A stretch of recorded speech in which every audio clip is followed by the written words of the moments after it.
Bạn có biết mệnh đồng tử là từ đâu mà có không? Người ta nói rằng mệnh đồng tử là do tiên đồng trên trời phạm lỗi, bị giáng xuống nhân gian để trừng phạt, hoặc là mang theo sứ mệnh mà xuống nhân gian. Còn có một loại tiên đồng là lén trốn xuống nhân gian để chơi đùa. Loại tiên đồng này là khó hóa giải nhất. Mệnh đồng tử là số mệnh gặp sát tinh đồng tử, suốt đời gặp nhiều tai ương, hoạn nạn liên tiếp. Vì mệnh đồng tử khó dự đoán, nên nhiều người gặp sát tinh đồng tử từ nhỏ đã yểu mệnh. Người phạm phải sát tinh đồng tử mà đoản mệnh là vì tiên đồng phạm lỗi bị trừng phạt. Sau khi hết hạn phạt có thể trở về thiên giới, hoặc có thể trong lúc chịu phạt, đột ngột quay về thiên giới. Ngoài ra, còn có tiên đồng mang theo sứ mệnh. Loại đồng tử này đến nhân gian là để hoàn thành nhiệm vụ. Khi hoàn thành sứ mệnh, cũng sẽ trở về thiên giới. Đồng tử lén trốn xuống nhân gian để chơi đùa, một khi bị thiên giới phát hiện, sẽ lập tức bị thu hồi về thiên giới. Mệnh đồng tử còn rất nhiều loại, ngoài mệnh tiên đồng, còn có mệnh quỷ đồng, mệnh miếu đồng, v.v. Mệnh tiên đồng chỉ những đồng tử đến từ thiên giới. Quỷ đồng tử đa phần là vì nhân quả từ kiếp trước chưa kết thúc. Ví dụ như tình duyên chưa dứt, nợ tiền chưa trả, mối thù sâu chưa báo. Kiếp này chuyển sinh để đòi nợ. Người phạm phải mệnh quỷ đồng, dễ yểu mệnh, thường gặp nhiều cửa ải sinh tử, rất khó sống qua 18 tuổi. Người phạm phải sát tinh đồng tử thường có diện mạo thanh tú, nhưng lúc nhỏ cơ thể yếu ớt hay bệnh tật, rất khó sống qua 5 tuổi. Nếu vượt qua được cửa ải 5 tuổi, vẫn còn đại nạn lúc 18 tuổi. Người phạm phải sát tinh đồng tử, ngoài việc dễ yểu mệnh, còn bị ảnh hưởng đến nhân duyên. Có người thì nhân duyên trắc trở, có người lại không có nhân duyên, khó mà kết thúc trọn vẹn. Tiên đồng bị giáng xuống nhân gian, suốt đời gặp tai họa liên miên và phải vượt qua 5 cửa ải. Đó là ải hôn nhân, ải sinh mệnh, ải bệnh tật, ải tai họa và ải lao khổ. Suốt đời lao động cực nhọc, sống trong nghèo khổ, cuộc sống khổ sở đến mức không thể tưởng tượng. Nghe xong lời của Lý Thừa Phong, Ngưu Kính Đức và Trần Thanh Hân tràn đầy kinh ngạc. Không ngờ lại có số mệnh kỳ lạ như mệnh đồng tử. Nhìn đứa trẻ đang khóc nức nở, họ nghĩ đến việc người mang mệnh đồng tử rất khó sống qua 5 tuổi, trong lòng vô cùng lo lắng. Sau đó hỏi, em rể, đứa trẻ này mang mệnh tiên đồng hay mệnh quỷ đồng? Lý Thừa Phong không vội trả lời, mà nhìn ra tia chớp ngoài cửa sổ một lúc. Nghĩ đến việc đứa trẻ này vừa sinh ra đã dẫn đến thiên lôi, có thể thấy nó thuộc mệnh tiên đồng. Lý Thừa Phong thầm nghĩ, nếu đứa trẻ này là tiên đồng phạm lỗi bị giáng xuống nhân gian để trừng phạt, sẽ không thể nhanh chóng dẫn đến thiên lôi. Nó chắc chắn sẽ phải sống để chịu khổ nhân gian. Nếu là tiên đồng mang theo sứ mệnh xuống nhân gian, thì khi chưa hoàn thành sứ mệnh, cũng không thể trở về thiên giới. Cả hai khả năng này đều không đúng, chỉ còn lại một khả năng cuối cùng, đứa trẻ này là tiên đồng lén trốn xuống nhân gian chơi đùa, nhưng không may bị thiên giới phát hiện, muốn gọi nó trở lại thiên giới. Nghe xong lời giải thích của Lý Thừa Phong, Ngưu Kính Đức và Trần Thanh Hân lo lắng ra mặt. Sau đó hỏi, em rể, vậy phải làm sao đây? Lý Thừa Phong nhíu mày, gương mặt đầy u sầu. Thiên giới muốn gọi đứa trẻ này trở lại, thì anh có thể làm gì? Dù anh có mạnh đến đâu, cũng không thể thắng nổi thiên ý. Anh lắc đầu, giọng bất lực nói, anh cũng không biết phải làm sao. Còn việc đứa trẻ này sống hay chết, chỉ có thể phó mặc số trời. Lý Thừa Phong nhìn đứa trẻ trong lòng đầy đau buồn. Khó khăn lắm mới có được một đứa con trai, còn chưa kịp nghe nó gọi một tiếng cha, thiên giới đã muốn mang nó trở về. Thật sự rất đau khổ, nhưng không còn cách nào khác. Lúc này, mưa gió bên ngoài càng lớn hơn, sấm chớp vẫn liên tục lóe lên, tiếng sấm vang trời. Cùng lúc đó, hai y tá đẩy Trần Thanh Di ra khỏi phòng sinh. Nghe tiếng khóc của đứa trẻ, cô vô cùng lo lắng. Nhìn Lý Thừa Phong, cô lo lắng hỏi, Thừa Phong, con của chúng ta sao vậy? Sao nó cứ khóc mãi? Không sao đâu, trẻ mới sinh đều như vậy cả. Em về phòng nghỉ ngơi trước đi, lát nữa anh sẽ bế con qua. Lý Thừa Phong nở một nụ cười, nhưng không nói cho Trần Thanh Di biết rằng con là mệnh tiên đồng. Người phụ nữ vừa mới sinh con, nếu biết con mang mệnh đồng tử vừa sinh ra đã dẫn đến thiên lôi, chắc chắn sẽ không chịu nổi cú sốc này. Nhìn y tá đẩy Trần Thanh Di về phòng bệnh, Ngưu Kính Đức ra hiệu cho Trần Thanh Hân bảo cô ở lại chăm sóc Trần Thanh Di. Đợi mọi người rời đi, ông quay sang nhìn Lý Thừa Phong, lo lắng hỏi, em rể, cậu có cách nào hóa giải mệnh tiên đồng không? Ngưu Kính Đức chăm chú nhìn Lý Thừa Phong, nghĩ rằng em rể tài giỏi như vậy, chắc chắn sẽ có cách hóa giải mệnh đồng tử. Nhưng chỉ thấy anh nhíu mày, thở dài một tiếng, bất lực nói, anh rể, hóa giải mệnh đồng tử không phải việc khó. Có hai cách phổ biến nhất, một là cách dân gian thường dùng, đó là tìm cha mẹ đỡ đầu cho người có mệnh đồng tử. Phương pháp dùng cha mẹ đỡ đầu bảo vệ đồng tử rất phổ biến trong dân gian. Cách thứ hai là gửi thế thân để hóa giải mệnh đồng tử cũng rất phổ biến. Gửi thế thân nghĩa là làm một hình nhân giấy, ghi ngày tháng năm sinh lên đó, rồi lấy một ít tóc và móng tay, dùng giấy đỏ gói lại và gắn vào hình nhân giấy. Sau đó mang hình nhân ra khỏi nhà, đưa ra ngoài làng và đốt đi. Cách hóa giải mệnh đồng tử này rất phổ biến trong dân gian. Tuy nhiên, phương pháp gửi thế thân ở từng địa phương có thể sẽ có sự khác biệt. Khi nói điều này, Lý Thừa Phong vẫn nhíu chặt mày, trong lòng hiểu rất rõ, đứa trẻ này vừa sinh ra đã dẫn đến thiên lôi. Muốn dùng hai cách trên để hóa giải mệnh tiên đồng cho con trai e rằng sẽ rất khó. Nếu con trai là tiên đồng phạm lỗi bị giáng xuống nhân gian để chịu phạt, hoặc mang theo sứ mệnh cứu độ chúng sinh, Hai loại mệnh tiên đồng này hóa giải tuy khó nhưng vẫn có thể. Dân gian vẫn lưu truyền, mệnh tiên đồng là loại mệnh đồng tử khó hóa giải nhất. Không giống như mệnh quỷ đồng hay mệnh miếu đồng, hai loại mệnh đồng tử này dễ hóa giải hơn. Muốn hóa giải mệnh tiên đồng thật sự rất khó khăn. Lý Thừa Phong cúi đầu nhìn đứa trẻ trong lòng, đã đoán được đứa trẻ này không phải tiên đồng bị giáng xuống nhân gian chịu phạt vì phạm lỗi, cũng không phải tiên đồng mang sứ mệnh xuống trần gian. Đứa trẻ này là tiên đồng lén trốn xuống nhân gian chơi đùa. Chỉ cần bị thiên giới phát hiện, nó sẽ lập tức bị thu hồi về thiên giới. Anh thầm nghĩ sao mình lại xui xẻo như vậy, khó khăn lắm mới có một đứa con trai, vậy mà con trai lại mang mệnh tiên đồng, hơn nữa còn là loại mệnh khó hóa giải nhất. Đúng lúc Lý Thừa Phong đang bất lực, anh bỗng nghe thấy giọng nói của bà cụ họ Lý vang lên. Lý Thừa Phong, thằng nhãi kia, tao muốn giết mày. Đã bao lần, anh nghe thấy giọng của bà cụ họ Lý vang lên. Lý Thừa Phong không hề sợ hãi, nhớ lại những ngày bị ác mộng hành hạ, lập tức trở nên giận dữ. Anh nhìn đứa trẻ trong lòng, bỗng nghĩ ra một chuyện. Ngoài việc là tiên đồng, có lẽ con trai còn là quỷ đồng, mang mệnh song đồng tử hiếm thấy. Nghĩ đến đây, Lý Thừa Phong cảm thấy vô cùng áp lực. Anh thầm nghĩ, ông trời thật biết cách trêu đùa mình. Con trai mang mệnh tiên đồng đã đành, lại còn mang mệnh quỷ đồng nữa. Quỷ đồng này chắc chắn có liên quan đến bà cụ họ Lý. Mục đích của bà ta chắc chắn là để trả thù, vì mình là một thầy phong thủy. Người phạm phải ngũ tệ tam khuyết thường khắc con, khắc vợ, định sẵn con cái khó sống lâu. Không ngờ đứa trẻ này lại mang mệnh song đồng tử hiếm thấy. Lần này thật sự không còn cách nào, có lẽ đứa trẻ này sẽ không qua nổi ngày hôm nay. Trong lòng anh đầy phiền muộn, nhưng không có cách nào khác. Nhìn biểu cảm của Lý Thừa Phong, Ngưu Kính Đức cảm thấy một điểm chẳng lành. Ông lo lắng hỏi, em rể, cậu nói gì đi chứ, đứa trẻ này còn cứu được không? Lý Thừa Phong cúi đầu nhìn đứa trẻ trong lòng, đôi mắt lập tức trở nên đỏ hoe. Anh bất lực lắc đầu, không biết phải làm cách nào để cứu đứa trẻ này. Trong lòng anh nghĩ, nếu đứa trẻ không qua khỏi, anh sẽ giải thích với Trần Thanh Di thế nào đây? Biết rằng Lý Thừa Phong cũng không có cách cứu đứa trẻ, Ngưu Kính Đức đau lòng tột độ. Ông nhìn đứa trẻ đang khóc không ngừng, không thể chấp nhận sự thật này. Ông im lặng một lúc rồi xúc động nói, em rể, đây là đứa con duy nhất của cậu và Thanh Di, cậu nghĩ cách hóa giải mệnh tiên đồng đi, phải cứu đứa trẻ này. Lý Thừa Phong không nói gì, chỉ cúi đầu nhìn đứa trẻ trong lòng, nghĩ cách hóa giải sát tinh tiên đồng. Nhưng dù nghĩ rất lâu anh vẫn không thể tìm ra cách. Lúc này, tiếng sấm bên ngoài càng lúc càng lớn, từng tia chớp từ trời giáng xuống, đánh ngay bên ngoài cửa sổ. Gió lớn rít lên từng hồi, mưa lớn như thác đổ từ trời xuống. Trong khoảnh khắc đó, Lý Thừa Phong nghe thấy từ trên không trung vang lên những tiếng gọi. Họ gọi một cái tên, bảo người đó nhanh chóng trở về vị trí. Có vẻ như con trai anh cũng nghe thấy tiếng gọi này, nên sợ hãi khóc không ngừng. Tiếng khóc ngày càng lớn, đứt quãng, hơi thở của đứa trẻ trở nên gấp gáp. Nếu cứ tiếp tục khóc như vậy, thằng bé sẽ không chịu nổi lâu hơn nữa. Nhìn đứa trẻ khóc không ngừng, Ngưu Kính Đức lo lắng vô cùng. Ông xúc động nói lớn, em rể, cậu mau nghĩ cách cứu con trai đi. Lý Thừa Phong còn lo lắng hơn cả Ngưu Kính Đức, vì đó là con trai ruột của anh. Nhưng dù vắt óc suy nghĩ, anh vẫn không thể nghĩ ra cách hóa giải mệnh tiên đồng. Đúng lúc anh đang bất lực, anh bất chợt nhìn thấy một ông lão gần 100 tuổi. Ông lão đang giơ cao một chiếc nồi sắt lớn màu đen, chạy hối hả qua hành lang bệnh viện. Người ông đã ướt đẫm nước mưa, chỉ còn một chiếc giày trên chân. Đằng sau ông là mấy nhân viên bảo vệ. Các bảo vệ liên tục hét lớn, mau chặn lão già điên này lại, đừng để ông ta chạy thoát. Nhìn ông lão đang giơ cao chiếc nồi sắt, càng lúc càng tiến lại gần, Lý Thừa Phong không khỏi kinh ngạc. Anh không thể tin vào mắt mình, người đang chạy tới chính là ông nội Triệu. Anh vội hét lên, ông ơi, sao ông lại đến bệnh viện? Vẫn giơ cao chiếc nồi sắt, chạy hối hả không ngừng. Triệu Đông Giang nghe thấy tiếng của Lý Thừa Phong, lập tức vui mừng. Cuối cùng cũng tìm được cháu Đích Tôn rồi, ông vội quay đầu nhìn về phía anh. Sau đó ông nói, cháu Đích Tôn, ông đến đây để cứu con trai cháu, mau đặt con trai cháu xuống dưới đáy nồi này. Nói xong, Triệu Đông Giang tăng tốc chạy, nhưng lúc này các bảo vệ cũng đang đuổi sát phía sau. Họ sắp tóm được ông. Ngay lúc này, chỉ nghe thấy Ngưu Kính Đức hét lớn, các anh, đứng lại. Khí thế của Ngưu Kính Đức khiến các bảo vệ khựng lại tại chỗ, đứng sững người ra. Ánh mắt họ đầy nghi ngờ nhìn ông. Trong lúc các bảo vệ còn bối rối, Triệu Đông Giang đã chạy đến bên cạnh Lý Thừa Phong. Ông sốt sắng nói, cháu Đích Tôn, mau đặt đứa trẻ xuống đất. Không chút do dự, Lý Thừa Phong vội đặt con trai xuống đất. Đứa trẻ vừa được đặt xuống, Triệu Đông Giang nhanh chóng úp chiếc nồi sắt lớn lên người đứa trẻ. Chiếc nồi rất lớn, vừa đủ để úp kín đứa trẻ bên dưới.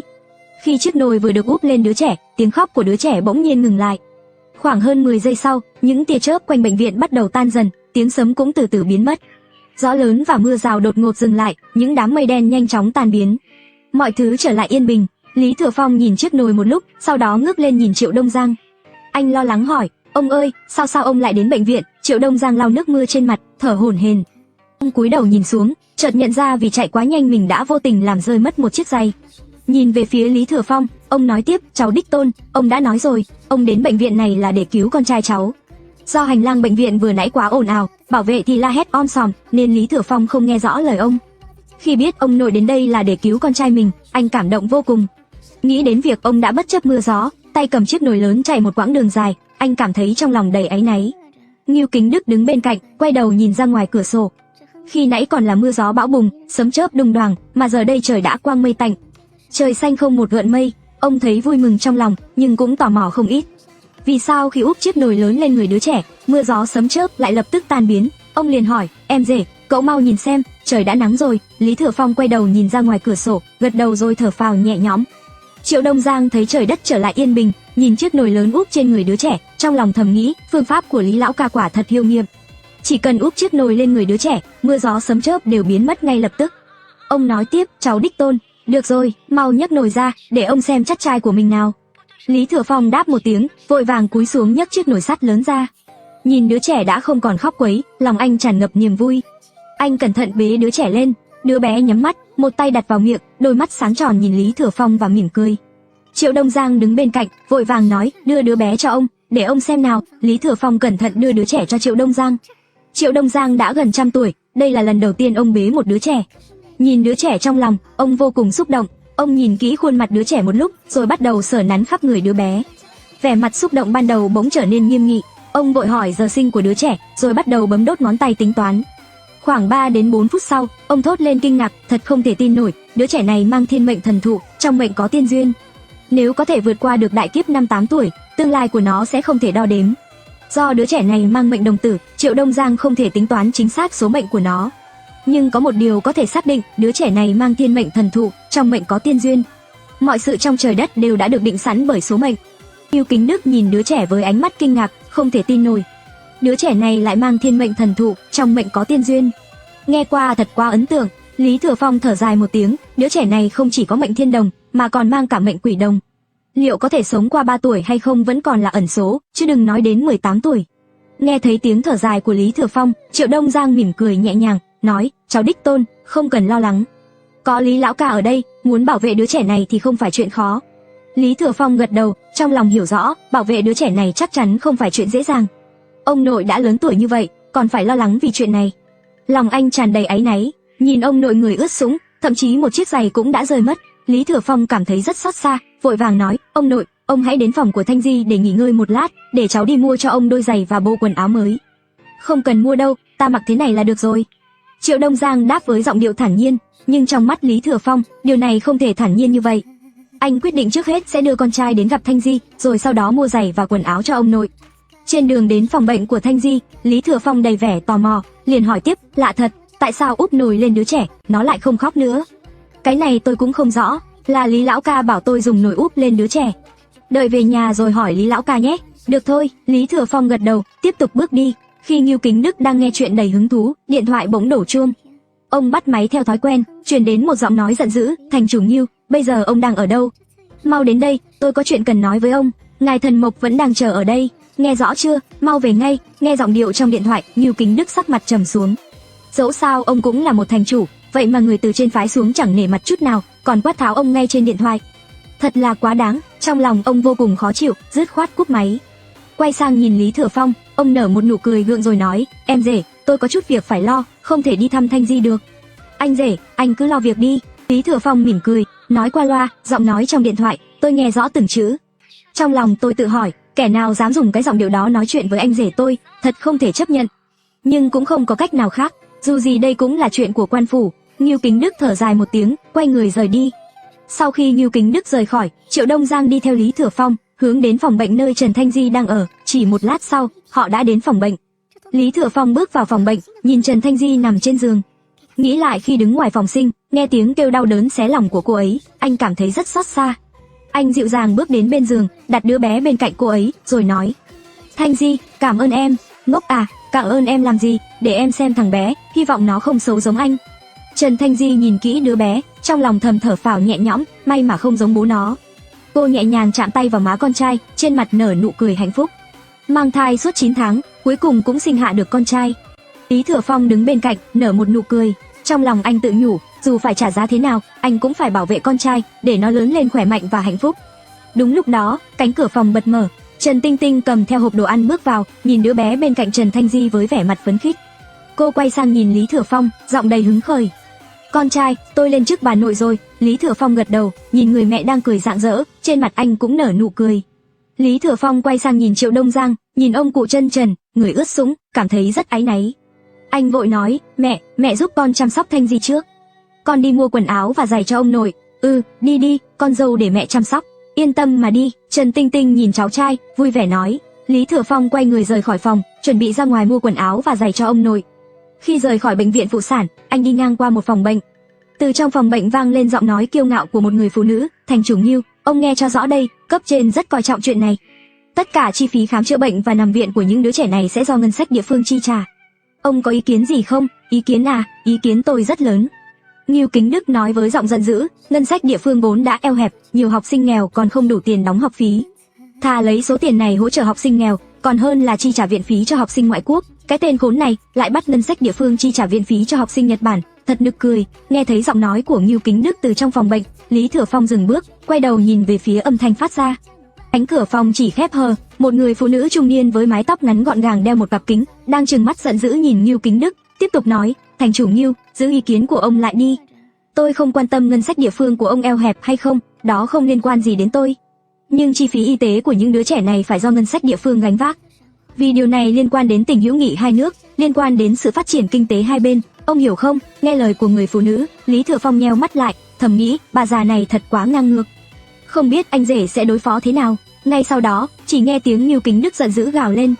Tôi không cần biết ai quyết định, tóm lại, ngân sách địa phương của chúng tôi không có tiền, bảo chúng tôi gánh chi phí nằm viện của họ, đó là điều không thể. Khi Lý Thừa Phong tỏ vẻ không vui, một y tá đẩy xe ngang qua, trên xe chất đầy quần áo bệnh nhân. Tất cả đều là đồ mới. Nhìn những bộ quần áo bệnh nhân, khóe miệng anh nở một nụ cười đầy ẩn ý, lập tức nghĩ ra cách dạy dỗ người phụ nữ này. Lý Thừa Phong nhanh chóng tiến lại gần y tá, giả vờ hỏi chuyện. Nhân lúc y tá không để ý, anh nhanh tay lấy một bộ quần áo bệnh nhân. Đợi y tá trả lời xong câu hỏi, Lý Thừa Phong nói một tiếng cảm ơn, rồi giấu bộ đồ ra sau lưng. Sau khi y tá rời đi, anh nhanh chóng rời khỏi chỗ đó, cầm theo bộ quần áo đi về phía nhà vệ sinh. Thay xong bộ đồ bệnh nhân, anh còn đến quầy dịch vụ y tá lấy thêm một chiếc khẩu trang. Đeo khẩu trang xong, anh vội quay lại trước cửa phòng bệnh. Bên trong tiếng cãi vã vẫn không ngừng, những người từ cấp trên đến đều đang gây áp lực lên Ngưu Kính Đức. Ngoại trừ Ngưu Kính Đức, những người đi cùng không ai dám lên tiếng. Họ không dám đắc tội với cấp trên. Nghe tiếng cãi vã bên trong, Lý Thừa Phong thở dài, thầm nghĩ, làm quan như anh rể thật không dễ dàng, ngày nào cũng bị người khác gây áp lực. Sau đó anh đẩy cửa bước vào. Khi cửa phòng được mở ra, một bóng dáng quen thuộc hiện ra trước mắt. Lý Thừa Phong bất giác giật mình, sao Thần Mộc Nhị Thái Lang lại ở đây? Lúc này anh mới nhớ lại, hình như trong cuộc gọi vừa rồi đã nghe thấy từ Thần Mộc tiên sinh. Không ngờ Thần Mộc tiên sinh họ nhắc đến lại chính là Thần Mộc Nhị Thái Lang. Lý Thừa Phong có phần bất ngờ khi gặp hắn ở đây. Lần cuối họ gặp nhau là ở Áo Thành, khi đó em gái Diễm Lệ muốn giết hắn để trả thù. Vì không muốn ảnh hưởng đến việc tu hành của Tống Diễm Lệ, anh đã ngăn cô ấy động thủ. Anh còn nhớ đã hứa với Diễm Lệ rằng nhất định sẽ giết Thần Mộc Nhị Thái Lang để trả thù cho cô ấy. Thần Mộc Nhất Thái Lang đã chết dưới tay anh, nếu bây giờ giết nốt Thần Mộc Nhị Thái Lang, chắc chắn lão Thần Mộc sẽ tức đến thổ huyết. Khi Lý Thừa Phong bước vào phòng, tất cả mọi người trong phòng đều quay đầu nhìn anh. Do anh đeo khẩu trang và mặc đồ bệnh nhân, Thần Mộc Nhị Thái Lang không nhận ra anh. Người phụ nữ vừa ép Ngưu Kính Đức, nhìn thấy một người lạ mặt xông vào, ánh mắt đầy nghi hoặc. Mặc bộ đồ bệnh nhân, đeo khẩu trang, Lý Thừa Phong cảm thấy vô cùng khó chịu. Giọng nói uy nghiêm vang lên, anh là ai, mau cút ra ngoài. Lý Thừa Phong lạnh lùng nhìn người phụ nữ già vừa nói. Nghe giọng điệu của bà ta, anh thầm nghĩ, người phụ nữ này thật là ngang ngược. Lý Thừa Phong đang suy nghĩ xem có nên dạy dỗ bà ta hay không, thậm chí còn tính đến việc cho bà ta 2 cái tát, thì từ phía sau vang lên giọng của Ngưu Kính Đức, mau ra ngoài, đừng làm loạn. Nghe thấy giọng của Ngưu Kính Đức, Lý Thừa Phong lập tức quay lại. Thấy Ngưu Kính Đức đang ra hiệu bằng ánh mắt, anh biết rằng mình đã bị nhận ra. Khi bước vào phòng, Ngưu Kính Đức đã nhận ra anh ngay lập tức, và cũng đoán được ý định của anh. Nhìn Lý Thừa Phong, Ngưu Kính Đức tỏ vẻ lo lắng. Dù gì thì người phụ nữ này cũng là người từ cấp trên phái xuống. Nếu bà ta gặp chuyện, ông sẽ phải chịu trách nhiệm. Không thể để Lý Thừa Phong ra tay ở đây, nếu không sẽ gây ra rắc rối lớn. Nhìn biểu cảm của Ngưu Kính Đức, Lý Thừa Phong hiểu rõ ý ông. Anh biết rằng anh rể không muốn anh dính dáng vào việc này, để không gây thêm phiền phức cho ông. Anh đành phải từ bỏ ý định xử lý người phụ nữ kia. Vẻ mặt đầy áy náy, anh vội nói, xin lỗi, tôi vào nhầm phòng. Tôi sẽ ra ngay. Nói xong, Lý Thừa Phong liếc nhìn Thần Mộc Nhị Thái Lang, sau đó quay người rời khỏi phòng. Khi đến cửa, anh quay lại nhìn đứa trẻ người Nhật trên giường bệnh một lần nữa. Chỉ thấy cơ thể đứa trẻ bị bao phủ bởi một luồng oán khí. Lý Thừa Phong không hề đồng cảm với những đứa trẻ người Nhật này, bởi anh biết rằng chẳng bao lâu nữa, những đứa trẻ này lớn lên sẽ gây ra tai họa lớn cho Hoa Hạ. Đúng lúc này, người phụ nữ bên cạnh cất giọng uy nghiêm, anh còn đứng đó làm gì, mau cút ra ngoài, nghe rõ chưa? Lý Thừa Phong không nói gì, với vẻ mặt thất vọng, anh quay người rời khỏi phòng. Ban đầu anh muốn cho người phụ nữ này vài cái bạt tai, nhưng tiếc rằng anh rể không để anh can thiệp vào việc này, đành phải để mọi chuyện lắng xuống. Thấy Lý Thừa Phong rời đi, Ngưu Kính Đức mới thở phào nhẹ nhõm. Ông thầm nghĩ, may mà em rể không ra tay, nếu không sẽ rắc rối to. Rời khỏi phòng bệnh, Lý Thừa Phong thay lại bộ quần áo cũ, rồi rời khỏi bệnh viện phụ sản. Anh tìm một cửa hàng quần áo gần đó, mua một đôi giày và một bộ quần áo mới. Sau khi thay đồ mới cho Triệu Đông Giang, ông muốn trở về làng chài ven biển. Lý Thừa Phong vội nói, ông nội, để cháu đưa ông về. Được thôi, chúng ta về cùng nhau. Lý Thừa Phong đưa Triệu Đông Giang ra ven đường, gọi một chiếc taxi, chuẩn bị trở về làng chài ven biển. Anh muốn hỏi ông nội cách làm sao để bảo vệ con trai mình. Chẳng bao lâu, chiếc taxi đã đến làng chài ven biển, dừng ngay trước cửa nhà. Cả hai bước xuống xe, bước chân về phía sân nhỏ. Vừa đến cổng, từ xa vang lên tiếng gọi của một người phụ nữ. Tiểu Phong. Lý Thừa Phong từ từ quay đầu lại, nhìn về phía phát ra tiếng gọi. Chỉ thấy mẹ của Hoàng San San, Lưu Thúy Vân, vai vác nông cụ, vội vàng đi tới chỗ Lý Thừa Phong. Trên khuôn mặt mang vẻ lo âu, bà thở dài một hơi khi nghĩ đến chuyện của con gái. Nhìn biểu cảm của Lưu Thúy Vân, có vẻ như bà đang gặp rắc rối gì đó. Lý Thừa Phong liền hỏi, dì Lưu, dì gọi con có chuyện gì ạ? Lưu Thúy Vân lại thở dài, với giọng đầy bực tức hỏi, Tiểu Phong, dì muốn hỏi con một chuyện. Từ sau khi San San trở về từ Nhật Bản, nó như biến thành người khác, khiến dì cảm thấy rất lạ lẫm. Đây là chuyện gì vậy? Khác lạ thế nào? Lý Thừa Phong ngạc nhiên hỏi. Tò mò, anh tiếp tục lắng nghe. Chỉ nghe Lưu Thúy Vân kể tiếp, trước khi đi Nhật Bản, San San luôn ngủ chung giường với dì ở nhà. Nó luôn gọi dì là mẹ, nói gọi là má, nghe không hay. Nó chưa từng gọi dì là má bao giờ, thế mà lần này về, nó lại gọi dì là má. Lưu Thúy Vân im lặng một lúc, rồi tiếp tục kể với vẻ đầy nghi hoặc. Không hiểu tại sao, giọng nói của con bé cũng thay đổi. Dì còn cảm thấy rằng, đứa con gái này giờ đây thật xa lạ. Nghe Lưu Thúy Vân kể xong về những thay đổi của Hoàng San San, Lý Thừa Phong khẽ nhíu mày. Trên đời này, người hiểu con cái nhất chắc chắn là cha mẹ. Nếu cha mẹ cảm thấy con mình thay đổi, vậy thì chắc chắn đứa trẻ đã có sự khác biệt. Lý Thừa Phong liền hỏi, dì Lưu, dì làm sao lại có cảm giác như vậy? Tôi cũng không biết, chỉ là cảm thấy rất xa lạ. Giọng nói của San San, cách ăn uống, hành vi, cử chỉ, thậm chí cả thói quen sống cũng đã khác đi. Lưu Thúy Vân nghi hoặc nói, kể lại những điều đã xảy ra sau khi Hoàng San San trở về. Lý Thừa Phong trầm ngâm suy nghĩ, như thể không nghe thấy câu hỏi của Lưu Thúy Vân. Hình bóng của Kawashima Edoka và Hoàng San San liên tục hiện lên trong đầu anh. Nhớ lại những lời của Kawashima Edoka trước khi chết, tôi sẽ không dễ dàng chết như vậy, tôi nhất định sẽ tìm anh. Nghĩ đến đây, tim anh bỗng đập mạnh, Kawashima Edoka đã chết, chính tay anh đã giết cô ta. Hoàng San San làm sao có thể là Kawashima Edoka được? Anh đầy nghi hoặc, nếu Hoàng San San không phải là Kawashima Edoka, tại sao Lưu Thúy Vân lại cảm thấy con gái mình trở nên xa lạ? Lý Thừa Phong nhíu chặt mày, rốt cuộc đây là chuyện gì? Người hiểu con cái nhất chắc chắn là cha mẹ. Đang lúc Lý Thừa Phong mải suy nghĩ lung tung, giọng nói lo lắng của Lưu Thúy Vân vẫn tiếp tục. Tiểu Phong, sao con không nói gì cả? San San ở Nhật Bản đã gặp chuyện gì? Sao nó lại thành ra như thế này? Lý Thừa Phong đứng trước cửa, lúc này mới bừng tỉnh từ cơn suy nghĩ. Khuôn mặt mang vẻ trăn trở, suy nghĩ xem có nên nói chuyện về Kawashima Edoka cho dì Lưu biết không. Chợt nhớ ra, Kawashima Edoka đã chết dưới tay mình. Do dự một lúc, Lý Thừa Phong quyết định không thể tiết lộ những chuyện đã xảy ra ở Nhật Bản cho dì Lưu biết. Sau đó anh nói, dì Lưu, tính cách của San San thay đổi có thể là vì nó đã bị hoảng sợ khi ở Nhật Bản. Chắc không lâu nữa sẽ hồi phục thôi, dì đừng lo lắng. Nói xong, Lý Thừa Phong cùng Triệu Đông Giang quay người bước vào sân nhỏ. Sau đó đóng cửa lại, bất chợt một ý nghĩ lóe lên, có khi nào Kawashima Edoka chưa chết? Hoàng San San liệu có phải là Kawashima Edoka? Nếu Hoàng San San thực sự bị Kawashima Edoka giả mạo, vậy thì Hoàng San San thật đang ở đâu? Khi Lý Thừa Phong đang chìm trong suy nghĩ, chợt nghe thấy giọng nói của ông nội Lý Thiên Thành ở cửa phòng, thằng nhóc ngốc, sao cháu lại đến tay không vậy? Thịt đầu heo đâu, đậu phộng đâu, rượu của ta đâu? Ông nội, vì đến vội quá cháu quên mua rồi. Để cháu đi mua ngay đây. Lý Thừa Phong mỉm cười, rồi vội vã quay người đi về phía cổng làng. Nhìn bóng lưng của Lý Thừa Phong, Lý Thiên Thành nuốt nước bọt, đã lâu rồi không được ăn thịt đầu heo cháu nội mua, thật sự rất muốn được nếm lại. Khi Lý Thừa Phong vừa rời khỏi sân nhỏ, Lý Thiên Thành quay lại nhìn Triệu Đông Giang, rồi hỏi, Triệu sư đệ, đứa trẻ đó có phải là mệnh đồng tử không? Đúng vậy. Đứa trẻ đó không chỉ có mệnh đồng tử, mà còn là mệnh song đồng tử hiếm gặp. Triệu Đông Giang thở dài, rồi nói tiếp, Lý đại ca, Tiểu Phong không chỉ khác đứa trẻ này, mà đứa trẻ này lại là mệnh song đồng tử. Muốn bảo vệ được đứa bé, không phải là chuyện dễ dàng. Nghe xong lời của Triệu Đông Giang, Lý Thiên Thành khẽ cau mày. Không ngờ, đứa trẻ này lại là mệnh song đồng tử. Sau một hồi im lặng, ông nói tiếp, Triệu sư đệ, hãy yên tâm, muốn bảo vệ được đứa trẻ này không phải là chuyện khó. Chỉ cần chịu chút khổ, chịu chút khó nhọc thôi. Triệu Đông Giang gật đầu, ánh mắt đầy ngưỡng mộ nhìn Lý Thiên Thành. Có lẽ trên đời này, người duy nhất có thể bảo vệ đứa trẻ này chỉ có Lý đại ca. Đúng lúc hai người đang nói chuyện, Lý Thừa Phong xách mấy túi ni lông, ôm theo một thùng rượu trắng, nở nụ cười bước vào sân nhỏ. Anh đặt thịt đầu heo, lạc rang và mấy món đồ ăn sẵn lên chiếc bàn dưới gốc cây. Sau đó quay lại, gọi to với hai ông nội, mau ra ăn cơm đi. Cháu còn mua một thùng rượu trắng đây này. Triệu Đông Giang và Lý Thiên Thành mỉm cười bước tới bàn nhỏ. Nhìn miếng thịt đầu heo trên bàn, ông vội bốc một miếng thịt bỏ vào miệng, vừa ăn vừa nói, lâu lắm rồi không được ăn thịt đầu heo. Thơm thật, ha ha. Nhìn ông nội với vẻ mặt đầy thích thú, Lý Thừa Phong cảm thấy rất áy náy. Từ khi mở cửa tiệm Tùy Duyên, thời gian ăn cơm cùng ông ngày càng ít đi. Anh vội chạy vào phòng, lấy ra 3 cái bát đặt lên bàn, rót đầy 3 bát rượu. Không nói một lời, anh cầm bát lớn uống cạn một hơi. 3 người liên tục uống vài bát, cuộc trò chuyện dần mở ra. Lý Thừa Phong nhìn ông nội mỉm cười, rồi nói, ông nội, Canh Di vừa sinh con trai. Lý Thiên Thành mỉm cười rất vui vẻ. Điều ông mong mỏi nhất là thấy cháu trai cưới vợ, sinh con, cuối cùng cũng đã thành hiện thực. Nghe Lý Thừa Phong nói tiếp, ông nội, còn một chuyện nữa cháu muốn nói. Đứa trẻ này là mệnh song đồng tử, có thể không qua nổi 3 tuổi. Lý Thiên Thành gật đầu rồi nói, Tiểu Phong, việc này ông đã biết rồi. Cách hóa giải sát khí đồng tử, ông cũng đã nghĩ ra.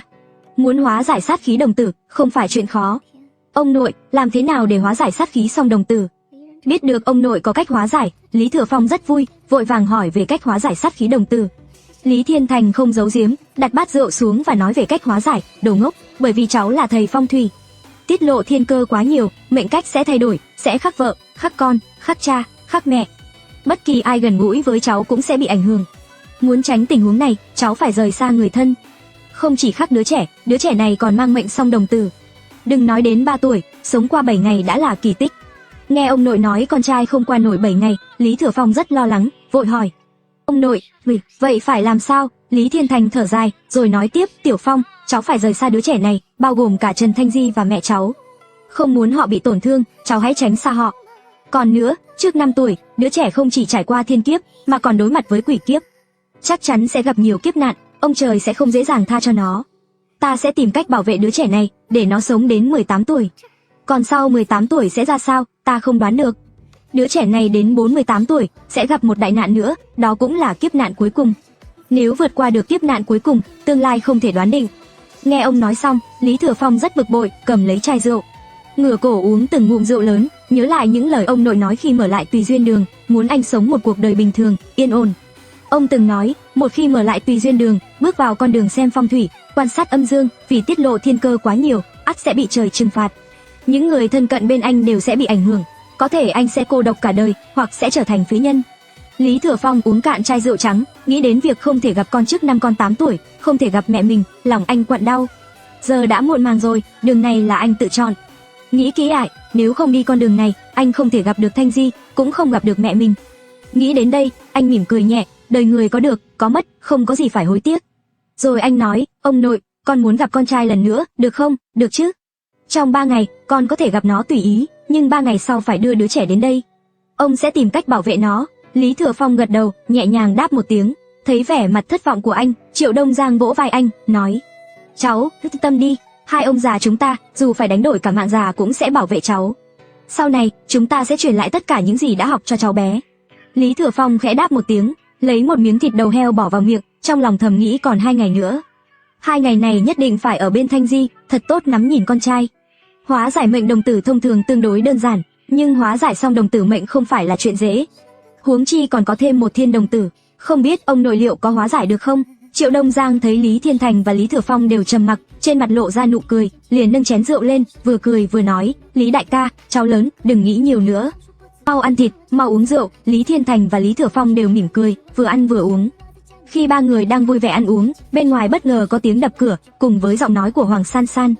Lý đại ca, anh về rồi đúng không? Sao về mà không đi tìm tôi có chuyện muốn nói với anh. Nghe thấy tiếng của Hoàng San San, Lý Thừa Phong đặt bát rượu xuống, lòng nghĩ, cô ta sao lại đến đây, hẳn là mẹ của cô ta, Lưu Thúy Vân, đã về nhà kể việc anh quay lại. Nghe tiếng bên ngoài, Lý Thiên Thành và Triệu Đông Giang đều ngạc nhiên. Đối với giọng nói của Hoàng San San, hai người đều quen thuộc. Thế nhưng, qua cánh cửa mà nghe giọng nói bên ngoài, cả hai đều không nhận ra đó là Hoàng San San. Ông nội hỏi tiếp, cháu lớn, người phụ nữ đang gọi ngoài kia là ai, có phải là người quen của cháu không? Ông nội, hai người không nhận ra sao, người đang gọi ngoài kia chính là con gái của dì Lưu, Hoàng San San.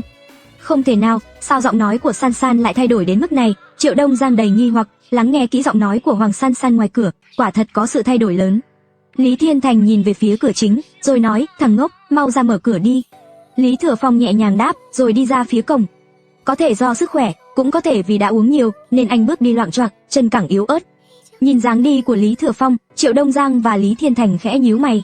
Cháu lớn đã thông kinh mạch toàn thân rồi, mới uống bao nhiêu rượu mà đã đi đứng loạng choạng như vậy, thân thể sao lại không vững? Lý Thừa Phong kéo then cổng, mở cửa ra, chỉ thấy Hoàng San San đứng ngay trước cửa. Cô vui vẻ kêu lên, anh Lý, sao mặt anh đỏ thế, có phải anh uống rượu không? Uống một chút thôi. Lý Thừa Phong thuận miệng đáp, hồi ở trên thuyền, San San thường nấu ăn cho anh, hoặc đưa nước cho anh uống. Lúc đó trong lòng rất cảm động, nghĩ rằng cô gái này là người biết ơn và biết trả nghĩa. Giờ đây nhìn Hoàng San San, nghĩ đến những lời dì Lưu nói, đột nhiên cảm thấy cô gái này không hề đơn giản. Cô ấy mang lại cảm giác khó đoán. Ngay khi Lý Thừa Phong đang ngẩn người, Hoàng San San với vẻ mặt nghiêm nghị giọng đầy tức giận nói, anh Lý, anh quên rồi sao, cơ thể anh yếu, không được uống rượu. Không sao đâu, uống một chút sẽ không chết được mà. Lý Thừa Phong đáp với giọng thờ ơ. Trong khi hai người đang nói chuyện, Lý Thiên Thành ngồi trong sân và Triệu Đông Giang nhìn Hoàng San San đang đứng ở cổng, với vẻ mặt thoáng chút băn khoăn. Nhìn gương mặt cô ấy đúng là Hoàng San San, nhưng giọng nói lại thay đổi quá nhiều. Lý Thiên Thành chăm chú nhìn vào mắt Hoàng San San một lúc, khẽ nhíu mày, cảm thấy có gì đó không ổn, nhưng không nhìn ra được điều gì. Nghe giọng nói của Hoàng San San, Triệu Đông Giang cũng đầy nghi hoặc. Dù mới đến làng trài này chưa lâu, ông cũng đã nhiều lần gặp Hoàng San San và quen thuộc với giọng nói của cô. Mới 1 tháng không gặp, mà giọng nói của cô gái này đã thay đổi. Đang đứng ở cổng nói chuyện với Lý Thừa Phong, Hoàng San San quay đầu nhìn Triệu Đông Giang và Lý Thiên Thành trong sân. Trong lòng cô đột nhiên bối rối, không biết nên xưng hô với hai người thế nào. Lúc trước, khi lừa Hoàng San San, cô chỉ hỏi về Lý Thừa Phong và bố mẹ anh, chứ không hỏi về mối quan hệ của anh với hai ông già này. Mối quan hệ là gì cô hoàn toàn không biết. Cười nhẹ, cô nói tiếp, anh Lý, anh về ăn cơm đi. Tôi về trước đây, đợi anh ăn xong, tôi sẽ quay lại tìm anh. San San, đã đến rồi thì vào ăn chút đi. Không đâu, mẹ tôi đã nấu xong rồi, tôi về nhà ăn thì hơn. Hoàng San San nói rồi vội vàng quay người rời đi, trong lòng hiểu rõ nếu vào không biết gọi hai ông lão kia là gì, chắc chắn sẽ khiến họ nghi ngờ. Phải về hỏi dì Lưu hai ông lão kia có quan hệ thế nào với anh Lý, rồi mới quay lại. Nhìn bóng lưng của Hoàng San San, Lý Thừa Phong khẽ nhíu mày, trong đầu thoáng hiện lên hình bóng của Kawashima Edoka. Anh lắc đầu, thầm nghĩ, cô ấy không thể là Kawashima Edoka, Kawashima Edoka đã chết rồi, là chính tay mình giết chết cô ta. Hoàng San San vội vã rời đi, trong lòng thầm nghĩ việc bắt chước một người thật quá khó khăn. Dù rất cẩn thận, nhưng dì Lưu vẫn nghi ngờ thân phận của cô. Nếu không nhờ nốt ruồi son trên cánh tay, thân phận của cô chắc đã bị lộ. Hoàng San San nở một nụ cười mỉm, nếu Lý Thừa Phong biết được cô không phải là Hoàng San San mà là Kawashima Edoka, không biết anh sẽ có biểu cảm thế nào. Đây chính là điều Kawashima Edoka muốn thấy nhất, muốn nhìn thấy gương mặt bị lừa của Lý Thừa Phong. Kawashima Edoka không sợ thân phận bị lộ vì cô biết rõ, Lý Thừa Phong đã bị trúng độc nặng. Toàn bộ tu vi đã bị hủy, căn bản không phải là đối thủ của cô ấy, muốn lấy mạng anh ta chỉ là việc vung tay một cái. Nhìn theo bóng lưng của Hoàng San San, Lý Thừa Phong đóng cửa lại, quay lại bàn ăn, mỉm cười nói: "Ông nội, sao mọi người không ăn nữa? Thằng cháu, ta nhớ San San trước đây, vừa nhìn thấy ta từ xa đã gọi ông Triệu. Lần này lại không gọi, nhìn ánh mắt cô ấy, cứ như không nhận ra ta vậy." Triệu Đông Giang nghi ngờ nói. Ngồi bên cạnh, Lý Thiên Thành nhìn Lý Thừa Phong, tò mò hỏi: "Thằng cháu ngốc, San San không phải sang Nhật du học sao, sao lại đột nhiên quay về? Các cháu ở Nhật đã gặp chuyện gì à?" Sao giọng nói của San San lại thay đổi? Nhìn gương mặt tò mò của ông nội, Lý Thừa Phong không giấu giếm, anh kể lại toàn bộ chuyện về việc đến Nhật cứu Trường Động Linh và những gì xảy ra trong phòng thí nghiệm gen. Nghe xong câu chuyện của Lý Thừa Phong, Lý Thiên Thành và Triệu Đông Giang đều sửng sốt. Cháu đích tôn lần này đến Nhật, còn bị bắt vào phòng thí nghiệm gen, thậm chí còn gặp cô con gái lớn của bà Lưu Thúy Vân, người đã bị bán với giá 200 đồng. Triệu Đông Giang khẽ nhíu mày, vẻ mặt đầy suy tư, rồi nói: "Cháu đích tôn, có khả năng cô Hoàng San San này có phải bị Kawashima Edoka giả mạo không?" "Không thể nào, Kawashima Edoka đã bị tôi giết rồi, không thể nào còn sống." Ngồi bên cạnh, ông Lý Thiên Thành trầm ngâm một lúc rồi hỏi: "Thằng ngốc này, cháu chắc chắn Kawashima Edoka đã bị giết chứ?" "Chắc chắn ạ, cháu đã đâm thanh kiếm vào tim Kawashima Edoka và còn xoay mạnh một lần. Cô ta không thể nào sống sót được." Lý Thừa Phong khẳng định chắc nịch, dù nhiều lần nghi ngờ thân phận của Hoàng San San, nhưng mỗi khi nghĩ đến việc Kawashima Edoka là do chính tay mình giết, sự nghi ngờ lại tan biến. Lý Thiên Thành và Triệu Đông Giang nhìn nhau, thật kỳ lạ, nếu Kawashima Edoka đã bị giết, thì tại sao Hoàng San San lại thay đổi tính cách? Hai người đồng thời nghĩ đến một khả năng, có thể Hoàng San San bị linh hồn của Kawashima Edoka chiếm đoạt. Nghĩ đến đây, Triệu Đông Giang chia sẻ suy đoán của mình. Lý Thừa Phong gật đầu, cảm thấy giả thuyết của ông rất hợp lý. Lý do Hoàng San San thay đổi rất có thể là do linh hồn của Kawashima Edoka gây rối. Tại sao trước đây lại không nghĩ đến để suy luận ra nguyên nhân này? Triệu Đông Gian đi vào phòng. Một lát sau, ông cầm một lá bùa màu vàng bước ra, đưa cho Lý Thừa Phong và nghiêm túc nói: "Thằng cháu, hãy tìm cơ hội dán lá bùa này lên lưng của San San. Khi đó, cháu sẽ biết cô ấy có bị linh hồn chiếm đoạt hay không." "Tôi hiểu rồi." Lý Thừa Phong nhận lá bùa vàng, trong lòng thầm kinh ngạc. Tu vi của Triệu ông nội rốt cuộc cao đến mức nào, đến mức dùng cả lá bùa vàng. Nếu linh hồn của Kawashima Edoka thực sự bám vào Hoàng San San, dán lá bùa này lên lưng cô ta, linh hồn của Kawashima Edoka chắc chắn sẽ tan biến. Lý Thừa Phong cẩn thận cất lá bùa vàng đi, trong lòng thầm nghĩ, sau khi ăn xong sẽ đi tìm Hoàng San San, dán lá bùa này lên lưng cô ấy. Một lúc sau, Lý Thừa Phong cắn một miếng thịt đầu heo, rồi nói: "Ông nội, cháu ăn xong rồi. Mọi người cứ ăn từ từ, cháu đi tìm Hoàng San San đây." Lý Thừa Phong rời khỏi sân nhỏ, đi thẳng đến nhà của Lưu Thúy Vân. Lần trước đến nhà cô ta là vì chuyện của bà mẹ chồng. Chẳng mấy chốc, anh đã đến trước cửa nhà Lưu Thúy Vân. Thấy cổng đóng kín, anh vừa định bước lên gõ cửa thì nghe thấy tiếng nói của Hoàng San San và Lưu Thúy Vân từ trong sân vọng ra. Hoàng San San vẻ mặt nghi hoặc, hỏi: "Mẹ, hai ông lão ở nhà Lý đại ca là người thế nào của anh ấy, con nên gọi họ là gì?" Nghe câu hỏi của con gái, Lưu Thúy Vân, tay đang cầm đĩa thức ăn, đột nhiên đứng khựng lại tại chỗ, nhìn con gái với ánh mắt đầy nghi hoặc. Tại sao lại thế này? Cô gái này thực sự là con gái của mình sao? Nếu là con gái mình, sao lại không nhận ra Lý Thiên Thành và Triệu Đông Giang? Dù cảm thấy xa lạ, Lưu Thúy Vân hít sâu một hơi. Tiếp đó nói: "Hai ông lão đó là ông của Tiểu Phong, một người tên là Lý Thiên Thành, một người tên là Triệu Đông Giang. Con thường gọi họ là ông Lý, ông Triệu." "Vâng, con biết rồi." Hoàng San San mỉm cười hài lòng, sau đó đi tới bên Lưu Thúy Vân, cầm lấy đĩa thức ăn trong tay bà, cười nói: "Mẹ, đi thôi, chúng ta đi ăn cơm." Đứng trước cửa Lý Thừa Phong, nghe cuộc đối thoại giữa hai người mà sững sờ. Từ khi trốn khỏi phòng thí nghiệm gen tới giờ, Hoàng San San chưa bao giờ nói mình bị mất trí nhớ. Về tới nhà, Hoàng San San lại giả vờ mất trí trước mặt Lưu Thúy Vân, còn hỏi hai ông lão đó có quan hệ gì với anh và nên gọi họ như thế nào. Tất cả điều này thật không bình thường. Chợt nhận ra, một vấn đề xuất hiện. Nếu thực sự linh hồn của Kawashima Edoka nhập vào cơ thể Hoàng San San, linh hồn của Kawashima Edoka chắc chắn sẽ nắm giữ ký ức của Hoàng San San. Không thể nào không nhận ra hai ông. Nghĩ tới đây, Lý Thừa Phong đột nhiên mở to mắt, ngẩng đầu nhìn về phía cổng, vẻ mặt dần nghiêm nghị, đầy kinh ngạc, lẩm bẩm nói: Chẳng lẽ Kawashima Edoka chưa chết? Lúc nói chuyện, trong lòng thầm nghĩ làm sao có thể, tim của Kawashima Edoka đã bị kiếm samurai đâm nát, làm sao có thể còn sống, nhưng nghĩ đến sự thay đổi của Hoàng San San, lòng lại đầy nghi ngờ. Nghi ngờ rằng Kawashima Edoka chưa chết, Lý Thừa Phong đứng thẫn thờ trước cửa một lúc, anh lấy ra lá bùa trấn hồn, thầm nghĩ, người phụ nữ này rốt cuộc là Hoàng San San, hay là Kawashima Edoka, hay cô ấy đã bị linh hồn của Kawashima Edoka nhập vào. Nhất định phải làm rõ. Đợi ở cửa hơn 10 phút, Lý Thừa Phong mới giơ tay gõ cửa. Sau đó anh gọi: San San, em có nhà không? Nghe tiếng gọi bên ngoài, Hoàng San San đang ăn cơm thì ngớ người. Cô thầm nghĩ, tên khốn này sao lại tới đây? Sau đó, cô mỉm cười, vội đặt đũa xuống, rồi nói: Bố mẹ, anh Lý tới rồi, con ra mở cửa cho anh ấy. Nói xong, cô nhanh chóng đứng dậy chạy ra ngoài, mở cổng lớn ra, thấy Lý Thừa Phong đứng ngoài. Cô cười hỏi: Anh Lý, sao anh tới đây? Lý Thừa Phong cũng mỉm cười, chăm chú quan sát biểu cảm của Hoàng San San. Sau đó anh nói: San San, vừa nãy em tìm anh có chuyện muốn nói phải không? Em chưa nói gì mà đã bỏ đi. Anh qua đây để hỏi em có chuyện gì muốn nói. Cũng không có gì, chỉ là lâu rồi không gặp anh, em hơi nhớ anh thôi.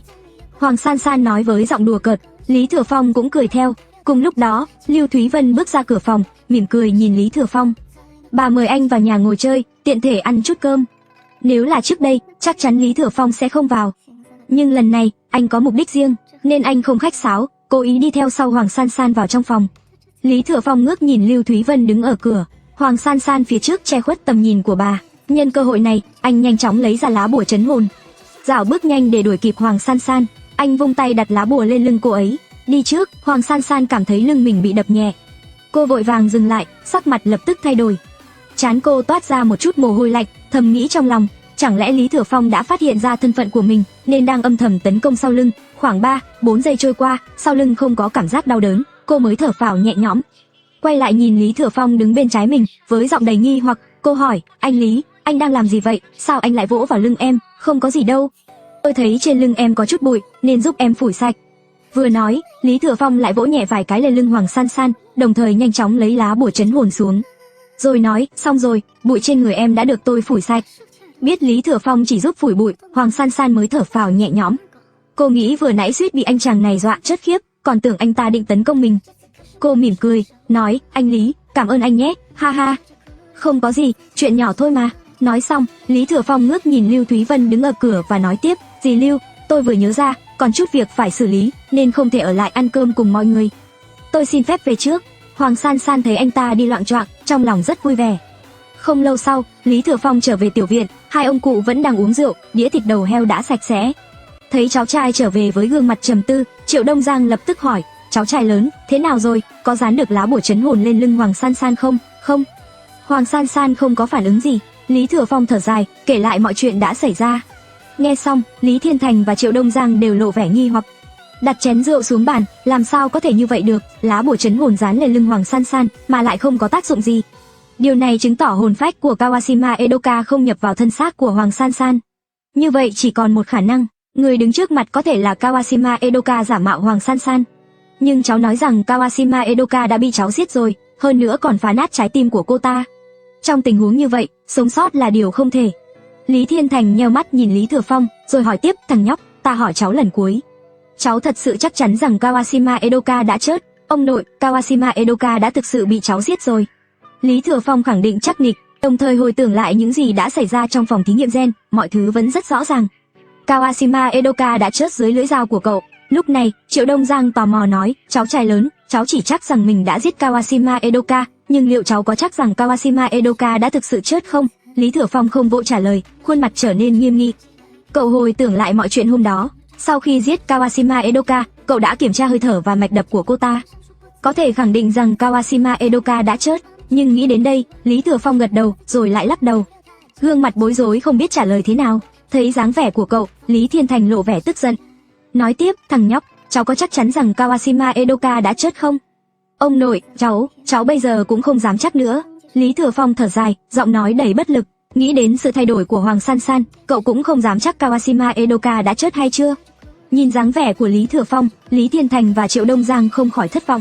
Cháu trai làm sao vậy, lúc trước còn chắc chắn đã tự tay giết Kawashima Edoka, mà bây giờ lại không dám xác định liệu cô ta có chết hay không. Điều này cho thấy chuyện bên trong rất phức tạp, không phải cháu ngốc mà là đối phương quá xảo quyệt. Lý Thừa Phong thở dài, nhìn trời đã tối, nói tiếp, ông nội, đã muộn rồi.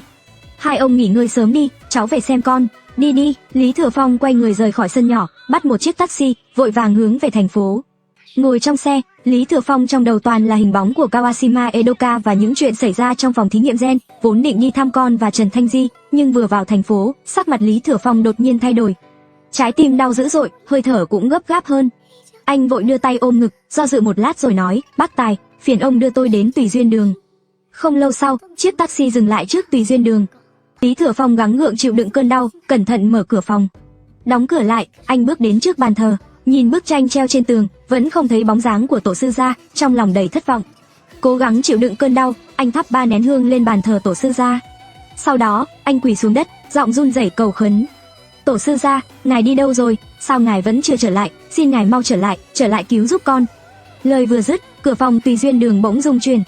Ngay sau đó, một luồng ánh sáng xanh biếc xuyên qua cửa phòng, bay thẳng vào bức tranh. Ánh sáng lấp lánh trên bức tranh, dần dần hiện ra 3 bóng hình.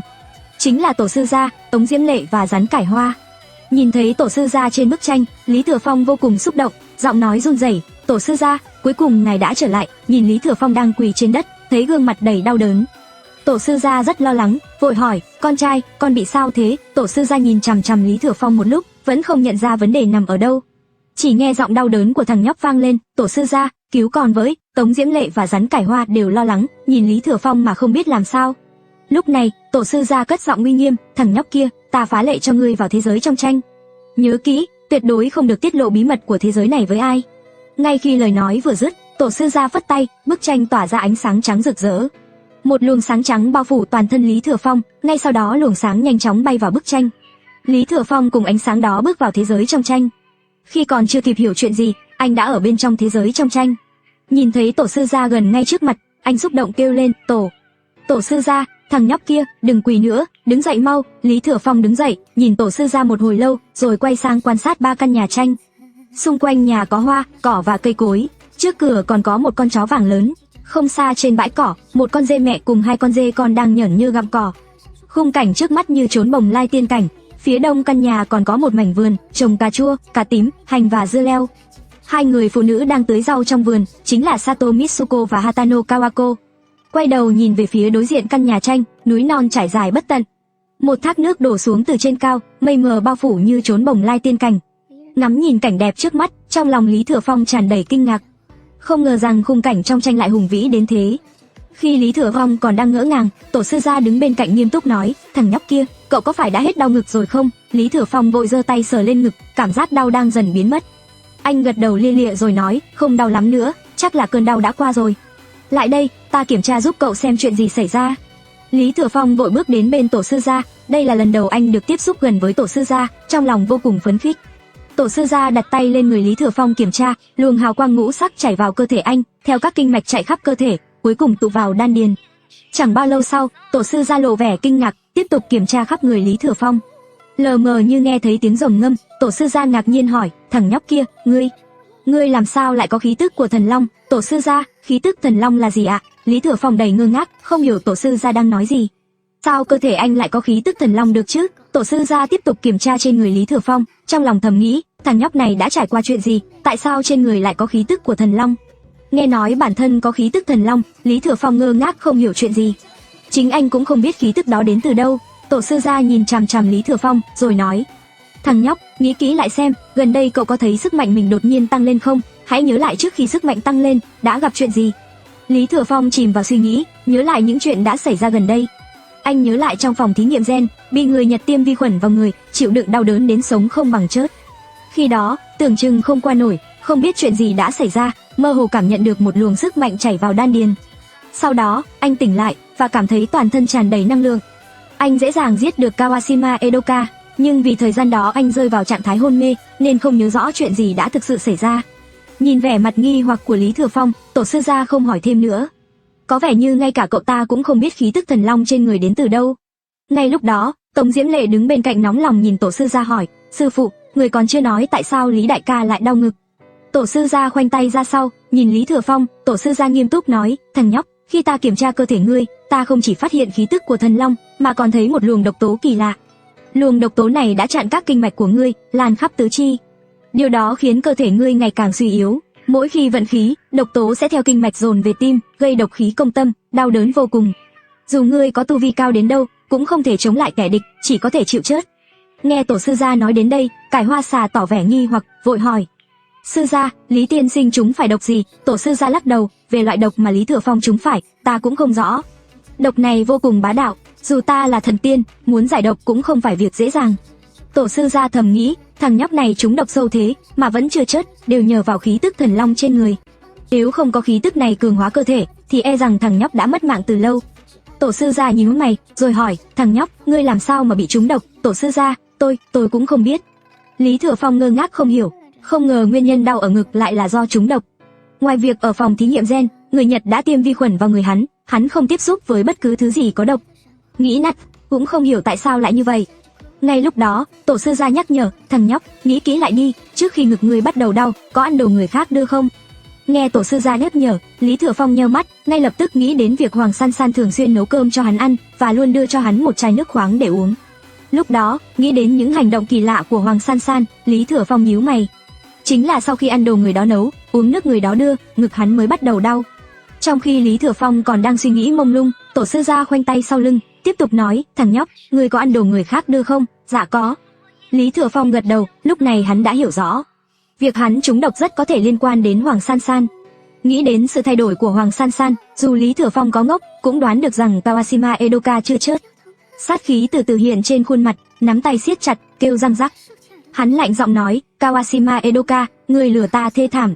Ta nhất định sẽ bắt ngươi trả giá gấp bội. Nhìn Lý Thừa Phong với sát khí đầy mặt, Cải Hoa Xà đứng bên cạnh và Tống Diễm Lệ, trong lòng vô cùng lo lắng. Giọng nói gấp gáp vang lên, nguyên gia, ngài nhất định phải nghĩ cách cứu Lý đại ca. Yên tâm đi, thằng nhóc này chưa đến số tận, bản tiên đã nghĩ ra cách cứu hắn rồi. Nghe tổ sư gia có cách cứu Lý Thừa Phong, Tống Diễm Lệ và Cải Hoa Xà âm thầm thở phào nhẹ nhõm. Tổ sư gia bước đến bên Lý Thừa Phong, đi vòng quanh hắn một vòng, tiếp tục nói, thằng nhóc, bản tiên sẽ ban cho ngươi một cơ duyên lớn, giúp ngươi hóa giải độc tố trong người. Quá trình này có thể hơi đau đớn, không biết ngươi có chịu nổi không? Nghe đến hai chữ cơ duyên, Lý Thừa Phong lập tức phấn chấn. Không chút do dự, hắn nói, tổ sư gia, ngài yên tâm, dù đau đến đâu, tôi cũng chịu được. Tốt lắm, chỉ cần ngươi chịu được, bản tiên sẽ ban cho ngươi một cơ duyên trời ban. Chỉ thấy tổ sư gia phất tay, trong tay bỗng xuất hiện một chuỗi xương trắng. Đối với chuỗi xương này, Lý Thừa Phong rất quen thuộc, chính là chuỗi xương mà ông nội Lý Thiên Thành yêu quý nhất. Lần trước, Lý Thừa Phong đã mang 9 mai rùa và chuỗi xương này đến Tùy Duyên Đường, không rõ tổ sư gia lấy chuỗi xương này ra để làm gì. Trong ánh mắt nghi hoặc của Lý Thừa Phong, tổ sư gia cầm chuỗi xương, mở miệng nói, thằng ngốc, ngươi có biết lai lịch của những mảnh xương này không? Lý Thừa Phong lắc đầu. Những mảnh xương này đã truyền qua không biết bao nhiêu năm tháng. Tổ sư gia cầm chuỗi xương, mỉm cười tiếp tục nói, thằng ngốc, hôm nay bản tiên sẽ cho ngươi biết lai lịch của những mảnh xương này. Lý Thừa Phong vội gật đầu, ánh mắt tò mò nhìn chuỗi xương trong tay tổ sư gia. Chỉ nghe tổ sư gia nói tiếp, thằng ngốc, chuỗi xương này được làm hoàn toàn từ long cốt. Bản tiên lần này rời đi là để điều tra rõ lai lịch của chuỗi xương này. Lúc này, Lý Thừa Phong mới hiểu vì sao tổ sư gia rời khỏi Tùy Duyên Đường. Thì ra là đi tìm tiên hữu để điều tra lai lịch chuỗi xương. Theo nội dung ghi lại trên đó, chuỗi xương này được chế tạo từ long cốt, được gọi là Long Cốt Thiên Thư, là bảo vật tối thượng của tộc Rồng thượng cổ. Nó ghi chép lại pháp thuật tu luyện của tộc Rồng, nhưng vì pháp thuật ghi trong Long Cốt Thiên Thư quá mạnh mẽ, phàm nhân hoàn toàn không thể tu luyện, vì cơ thể và linh hồn không chịu nổi sức mạnh khổng lồ này. Nhưng bây giờ, Lý Thừa Phong có khí tức thần long trong người, tu luyện Long Cốt Thiên Thư chắc không thành vấn đề. Nghe tổ sư gia nói xong, Lý Thừa Phong vô cùng kinh ngạc, nhìn chằm chằm vào chuỗi xương trong tay tổ sư gia, khó mà tin được chuỗi xương này lại là long cốt, hơn nữa còn là bảo vật của tộc Rồng thượng cổ. Tổ sư gia cầm long cốt trong tay, nói tiếp, thằng ngốc, chỉ dựa vào khí tức thần long trong người ngươi, tu luyện Long Cốt Thiên Thư vẫn có chút nguy hiểm. Bản tiên sợ cơ thể ngươi không chịu nổi sức mạnh của thần long. Để giúp cơ thể ngươi trở nên mạnh mẽ hơn, bản tiên quyết định thay xương đổi cốt cho ngươi, chuyển những long cốt này vào cơ thể ngươi. Phụt, Lý Thừa Phong kinh hãi nhìn tổ sư gia, sợ hãi đến run rẩy cả người. Trong lòng thầm nghĩ, tổ sư gia thật quá điên rồ, lại muốn rút xương của mình ra để thay bằng long cốt. Quá trình này chắc chắn sẽ rất đau đớn. Vội vàng nói, tổ sư gia, ngài để tôi suy nghĩ thêm chút nữa. Suy nghĩ gì nữa chứ, ngươi giờ đây đã bị độc tố công tâm, nếu không thay long cốt, chỉ sợ ngươi không sống nổi 1 tháng. Sẽ chết chắc thôi, tổ sư gia nghiêm mặt nói. Lý Thừa Phong nhắm mắt lại, im lặng hồi lâu rồi thở dài, chỉ còn cách làm theo lời tổ sư gia, thay long cốt vào cơ thể mình. Thấy Lý Thừa Phong đồng ý, tổ sư gia mỉm cười hài lòng, háo hức nói, thằng ngốc, ngươi đã đồng ý rồi, bản tiên sẽ ngay lập tức giúp ngươi thay cốt đổi xương. Được, chứ được vừa thốt ra, tổ sư gia đã bước đến bên cạnh, nắm lấy cổ tay Lý Thừa Phong, rồi nói tiếp, thằng ngốc, vì sức mạnh ẩn chứa trong long cốt là quá lớn. Nếu thay hết toàn bộ xương trong người ngươi, cơ thể ngươi chắc chắn sẽ không chịu nổi. Bản tiên chỉ có thể giúp ngươi thay xương tay và xương chân. Lúc thay sẽ không đau, nhưng sau khi thay xong sẽ rất đau. Ngươi phải chịu đựng được. Tổ sư gia, làm đi, ta chịu được. Lời vừa dứt, tổ sư gia liền giơ ngón trỏ, nhẹ nhàng rạch một đường trên cánh tay của Lý Thừa Phong. Lập tức xuất hiện một vết thương rất dài, vết thương sâu đến mức lộ cả xương. Điều kỳ lạ là, vết thương sâu như vậy mà không chảy một giọt máu, cũng không cảm thấy chút đau đớn nào. Ngay sau đó, tổ sư gia nắm lấy xương tay của Lý Thừa Phong, nhổ ra ngoài, rồi tiện tay ném xuống trước mặt con chó vàng, cười ha hả nói, đại hoàng, lại đây, hôm nay cho ngươi bữa tiệc lớn. Nếm thử một khúc xương ngon lành xem sao. Nhìn hành động của tổ sư gia, Lý Thừa Phong suýt ngất xỉu. Nhìn thấy tận mắt xương tay của mình bị lấy ra, đã sợ đến run cầm cập. Không ngờ, tổ sư gia lại lấy xương mình cho chó ăn. Chỉ thấy con chó vàng nhảy phốc lên, ngoạm lấy xương của Lý Thừa Phong, rồi chạy đến một góc, nằm xuống và gặm. Nhìn xương mình bị chó gặm, cảm giác này thật sự quá kinh dị. Tổ sư gia cầm lấy một khúc xương rồng, nhẹ nhàng vuốt ve. Long cốt lập tức được bao phủ bởi ánh sáng 5 màu. Hình dạng liên tục biến đổi không ngừng, rất nhanh đã biến thành hình dạng xương cánh tay. Tổ sư gia đưa tay cầm lấy long cốt, rồi lắp vào cánh tay của Lý Thừa Phong. Sau khi lắp long cốt xong, tổ sư gia giơ tay lên, nhẹ nhàng vuốt một đường trên vết thương. Vết thương lập tức lành lại với tốc độ mắt thường có thể thấy. Chẳng bao lâu đã hồi phục như cũ, trông như chưa từng xảy ra chuyện gì. Toàn bộ quá trình chưa đến 1 phút. Sau khi thay xong long cốt cho tay trái, tổ sư gia lại nắm lấy tay phải của Lý Thừa Phong, làm tương tự như trước đó. Chưa đầy 1 phút, tay phải cũng đã được thay bằng long cốt. Tổ sư gia tiện tay ném xương của Lý Thừa Phong xuống trước mặt con chó vàng. Sau khi thay 2 cánh tay xong, lại thay tiếp xương 2 chân bằng long cốt. Sau khi vết thương lành lại, tổ sư gia hớn hở, nhìn Lý Thừa Phong nói, nhóc con, bản tiên đã giúp ngươi thay gân đổi cốt. Giờ thì xem thử cơ thể ngươi có chịu nổi sức mạnh của thần long không. Lý Thừa Phong không nói gì, nước mắt chảy ròng ròng, quay đầu nhìn con chó vàng. Thấy trước mặt con chó vàng là 2 cánh tay và 2 cái chân của mình, đang bị nó gặm một cách say sưa. Gương mặt đầy uất ức, trong lòng thầm nghĩ, tổ sư gia, ngài thật quá đáng, sao lại lấy xương của con cho chó ăn. Thấy Lý Thừa Phong cứ nhìn chằm chằm vào con chó vàng, tổ sư gia khoanh tay sau lưng, biết rõ cậu đang nghĩ gì, nói với giọng có phần không vui, nhóc con, chỉ là vài khúc xương thôi mà. Ngươi giữ lại cũng chẳng để làm gì, cũng đâu thể mang về nhà nấu canh uống, chi bằng để chó ăn còn hơn, cho đại hoàng được bữa no nê. Nghe những lời tổ sư gia nói, nhìn đại hoàng đang liếm xương chân mình, Lý Thừa Phong muốn khóc cũng không được. Tổ sư gia đúng là nói thì dễ hơn làm, lấy xương của hắn đi cho chó, mà nói nhẹ tênh như không. Đang lúc đầy vẻ uất ức, Sắc mặt Lý Thừa Phong chợt thay đổi, biến thành vô cùng đau đớn. Những chiếc xương trong người bắt đầu đau đớn không chịu nổi, long cốt vừa được thay vào như muốn nứt ra từng mảnh. Thần long chi lực theo xương lan khắp cơ thể, khiến hắn lập tức gào lên đau đớn thảm thiết, lăn lộn không ngừng trên mặt đất. Cơn đau từ tận xương tủy khiến hắn không thể chịu đựng được. Nhìn Lý Thừa Phong đang quằn quại đau đớn, Cải Hoa Xà và Tống Diễm Lệ đứng bên cạnh đều vô cùng lo lắng. Cả hai vội quay sang nhìn tổ sư gia, lo lắng hỏi: "Đại sư gia, Lý tiên sinh đây là làm sao vậy?" Tổ sư gia khoanh tay sau lưng, nhẹ giọng đáp: "Phượng Hoàng tái sinh cần trải qua niết bàn, cải tử hoàn sinh là phải đối mặt với cảnh thập tử nhất sinh." Nói đoạn, tổ sư gia nhìn Lý Thừa Phong đang lăn lộn không ngừng trên đất, trong lòng cũng thoáng lo âu, không biết thằng nhóc này liệu có chịu nổi sức mạnh của thần long không. Lý Thừa Phong ôm đầu đau đớn, vừa lăn lộn trên đất, vừa gào lên thảm thiết: "Tổ sư gia, ta đau quá, ta không chịu nổi nữa, xin hãy cứu ta." Tổ sư gia đứng bên cạnh không nói gì. Thời gian trôi qua từng giây từng phút, cơn đau trên cơ thể ngày càng dữ dội, đau đến mức toàn thân run rẩy, co giật không ngừng. Long cốt trong cơ thể Lý Thừa Phong cực kỳ bài xích, dường như muốn thoát ra khỏi cơ thể. "Tổ sư gia, ta thật sự không chịu nổi nữa." Lý Thừa Phong gào lên trong đau đớn, cảm giác như cơ thể sắp nổ tung. Thịt trên tay và chân lúc phồng lên, lúc hạ xuống. Khi long cốt gần như muốn thoát khỏi cơ thể, 7 nốt ruồi trên lưng Lý Thừa Phong đột nhiên phát ra ánh sáng ngũ sắc. Nhìn ánh sáng không ngừng nhấp nháy trên lưng hắn, tổ sư gia đầy phấn khích. Quả nhiên không sai, thằng nhóc này chính là tinh quân giáng thế. Cùng lúc đó, thần long khí trong cơ thể Lý Thừa Phong cảm nhận được sự hiện diện của long cốt. Nó nhanh chóng chạy dọc kinh mạch đến vị trí của long cốt. Long cốt trong cơ thể Lý Thừa Phong cũng cảm nhận được thần long khí. Long cốt ở tay và chân lập tức yên lặng lại, cơn đau trên người hắn cũng dần giảm bớt. 7 nốt ruồi trên lưng không ngừng nhấp nháy. Lý Thừa Phong nằm trên đất, nhắm mắt lại, mơ hồ trong đầu hiện ra một bóng dáng mặc tiên y 7 sắc. Bên cạnh bóng dáng đó có một con thần long đang uốn lượn.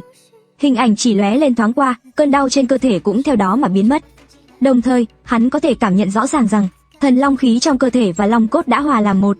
Một luồng sức mạnh cuồng bạo chạy khắp toàn thân qua xương cốt. Lần này, Lý Thừa Phong không cảm thấy đau đớn, chỉ cảm thấy toàn thân tràn đầy sức mạnh, cảm giác như vừa thoát thai hoán cốt. Tổ sư gia đứng bên cạnh có thể cảm nhận rõ ràng một luồng khí mạnh mẽ bùng phát từ cơ thể thằng nhóc. Khóe miệng khẽ hiện lên nụ cười. Còn phía bên kia, Thái Hoa Xà và Tống Diễm Lệ thấy Lý Thừa Phong nằm bất động dưới đất liền quay sang nhìn tổ sư gia, giọng lo lắng hỏi: "Sư phụ, Lý đại ca, anh ấy có phải đã chết rồi không? Đừng nói bậy, thằng nhóc bây giờ đã thoát thai hoán cốt, dù muốn chết cũng khó mà chết được." Nhìn kiệt tác của mình, tổ sư gia tự đắc nói. Đúng lúc đó, con chó vàng nằm dưới đất dường như bị kinh hãi, ánh mắt hoảng sợ nhìn về phía Lý Thừa Phong. Khoảng 10 mấy phút sau, Lý Thừa Phong nằm dưới đất bỗng mở mắt. Thêm khoảng 5-6 phút nữa, anh từ từ ngồi dậy. Nhìn tổ sư gia, giọng đầy phấn khích: "Tổ sư gia, con có thể cảm nhận rõ ràng long cốt đã hoàn toàn hòa nhập với cơ thể." Tổ sư gia gật đầu, vuốt râu, vẻ mặt đầy hài lòng, rồi nói: "Thằng nhóc, thử xem có thể dùng thần long khí đẩy hết độc tố ra khỏi cơ thể không?" Lý Thừa Phong gật đầu, ngồi xếp bằng trên mặt đất, nhắm mắt lại. Lúc này, anh có thể cảm nhận rõ ràng vị trí của độc tố. Sau đó vận dụng thần long khí, đẩy hết độc tố chặn kinh mạch ra ngoài. Theo một tiếng quẹ lớn, một dòng chất lỏng trắng từ miệng anh trào ra. Ngay lập tức, cơ thể nhẹ nhõm hơn rất nhiều. Nhìn đống chất lỏng trên mặt đất, trong lòng anh nghĩ đây chắc hẳn là thứ độc tố mà tổ sư gia nhắc đến. Nghĩ đến việc tổ sư gia giúp anh thoát thai hoán cốt, anh cảm thấy vô cùng biết ơn. Anh vội quỳ trước mặt tổ sư gia, giọng cung kính nói: "Cảm ơn tổ sư gia." "Thằng nhóc, bản tiên ban cho cậu cơ duyên lớn như vậy, chỉ nói một tiếng cảm ơn là không đủ đâu, bản tiên ngoài mê gái thì chẳng có sở thích gì khác. 2 món đặc sản này ở nhà ta, bản tiên đã ngắm đến chán rồi. Nếu có cơ hội, hãy mang thêm vài đặc sản Nhật Bản về cho bản tiên, coi như là cách để cảm ơn." Tổ sư gia vừa vuốt râu, vừa nói với vẻ nghiêm túc. Sau đó quay đầu lại, ánh mắt khó chịu nhìn về phía Sato Mitsuko và Hatano Kawako đang bận rộn trong vườn rau. Ánh mắt đó nói lên sự chán ngấy tột độ. Nhìn tổ sư gia ra vẻ nghiêm túc, nhưng nói toàn chuyện không đứng đắn, Lý Thừa Phong chỉ biết lắc đầu chịu trận. Anh vội vàng gật đầu đồng ý, chuẩn bị tìm đặc sản cho tổ sư gia. Chợt nhớ đến Kawashima Edoka, người phụ nữ này không chỉ xinh đẹp mà còn có dáng vóc tuyệt mỹ. Sato Mitsuko, so với Kawashima Edoka, Hatano Kawako chẳng đáng nhắc tới. Nếu đưa người phụ nữ này cho tổ sư gia, chắc chắn ngài ấy sẽ cực kỳ vui mừng. Sau đó anh nói: "Tổ sư gia, ngài cứ yên tâm, việc này cứ giao cho tôi, vài ngày nữa tôi sẽ mang về một món đặc sản cho ngài. Một món là không đủ, tốt nhất là mang nhiều món hơn." Tổ sư gia nghiêm túc nói. Nhìn tổ sư gia với vẻ mặt nghiêm túc nói ra những lời không đứng đắn, Lý Thừa Phong chỉ biết lắc đầu bất lực. Đúng lúc này, bên ngoài vang lên tiếng gõ cửa, kèm theo giọng của Trương Động Linh: "Tiểu huynh đệ, có ở nhà không? Nếu có thì mở cửa đi, tôi vừa nghiên cứu được một cách có thể giảm bớt cơn đau ở ngực của cậu." Nghe thấy tiếng gọi bên ngoài, tổ sư gia trên bức tranh quay đầu liếc nhìn cánh cửa, sau đó nói: "Thằng nhóc, có người tìm cậu kia." nhanh ra ngoài đi, cảm tạ ân cứu mạng của tổ sư gia, không cần cảm ơn, ra ngoài nhanh lên. Nhớ kỹ đừng quên chuyện đặc sản đó. Nói xong, tổ sư gia nhẹ nhàng vung tay, một luồng ánh sáng trắng bao quanh Lý Thừa Phong. Sau đó lại vung tay, luồng ánh sáng trắng bay khỏi bức tranh và rơi xuống đất. Lý Thừa Phong theo ánh sáng trắng bay ra khỏi thế giới trong tranh. Quay lại Tùy Duyên Đường, anh nhìn bức tranh treo trên tường, cảm giác như vừa trải qua một giấc mơ. Ai có thể ngờ rằng trong bức tranh này lại ẩn giấu cả một thế giới. Đúng lúc này, bên ngoài lại vang lên tiếng của Trương Động Linh. Nghe thấy tiếng gọi của ông, Lý Thừa Phong vội đáp lại, rồi nhanh chóng bước ra mở cửa. Anh nói với giọng hơi mệt mỏi, ông Trương, thật ngại quá, vừa rồi tôi ngủ quên. Trương Động Linh tay cầm một ấm thuốc, bước vào trong Tùy Duyên Đường.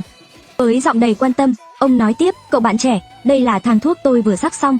Cậu thử uống một chút xem sao. Ông Trương, làm phiền ông quá, nhưng ngực tôi không còn đau nữa rồi. Trương Động Linh nghe anh nói, nhìn sắc mặt anh, không nhận ra chút dấu hiệu nào của bệnh. Ông nói tiếp, cậu không sao là tốt rồi. Thôi tôi về đây, cậu nghỉ ngơi sớm đi. Lý Thừa Phong gật đầu, tiễn Trương Động Linh ra ngoài. Anh nhìn theo ông đi vào Tùy Duyên y quán, rồi quay lại phòng. Đóng cửa lại, anh nghĩ tới chuyện rằng Hoàng San San có thể là Kawashima Edoka giả dạng. Điều này khiến anh rất bối rối. Lúc trước ở phòng thí nghiệm, anh đã dùng kiếm võ sĩ chém nát tim Kawashima Edoka.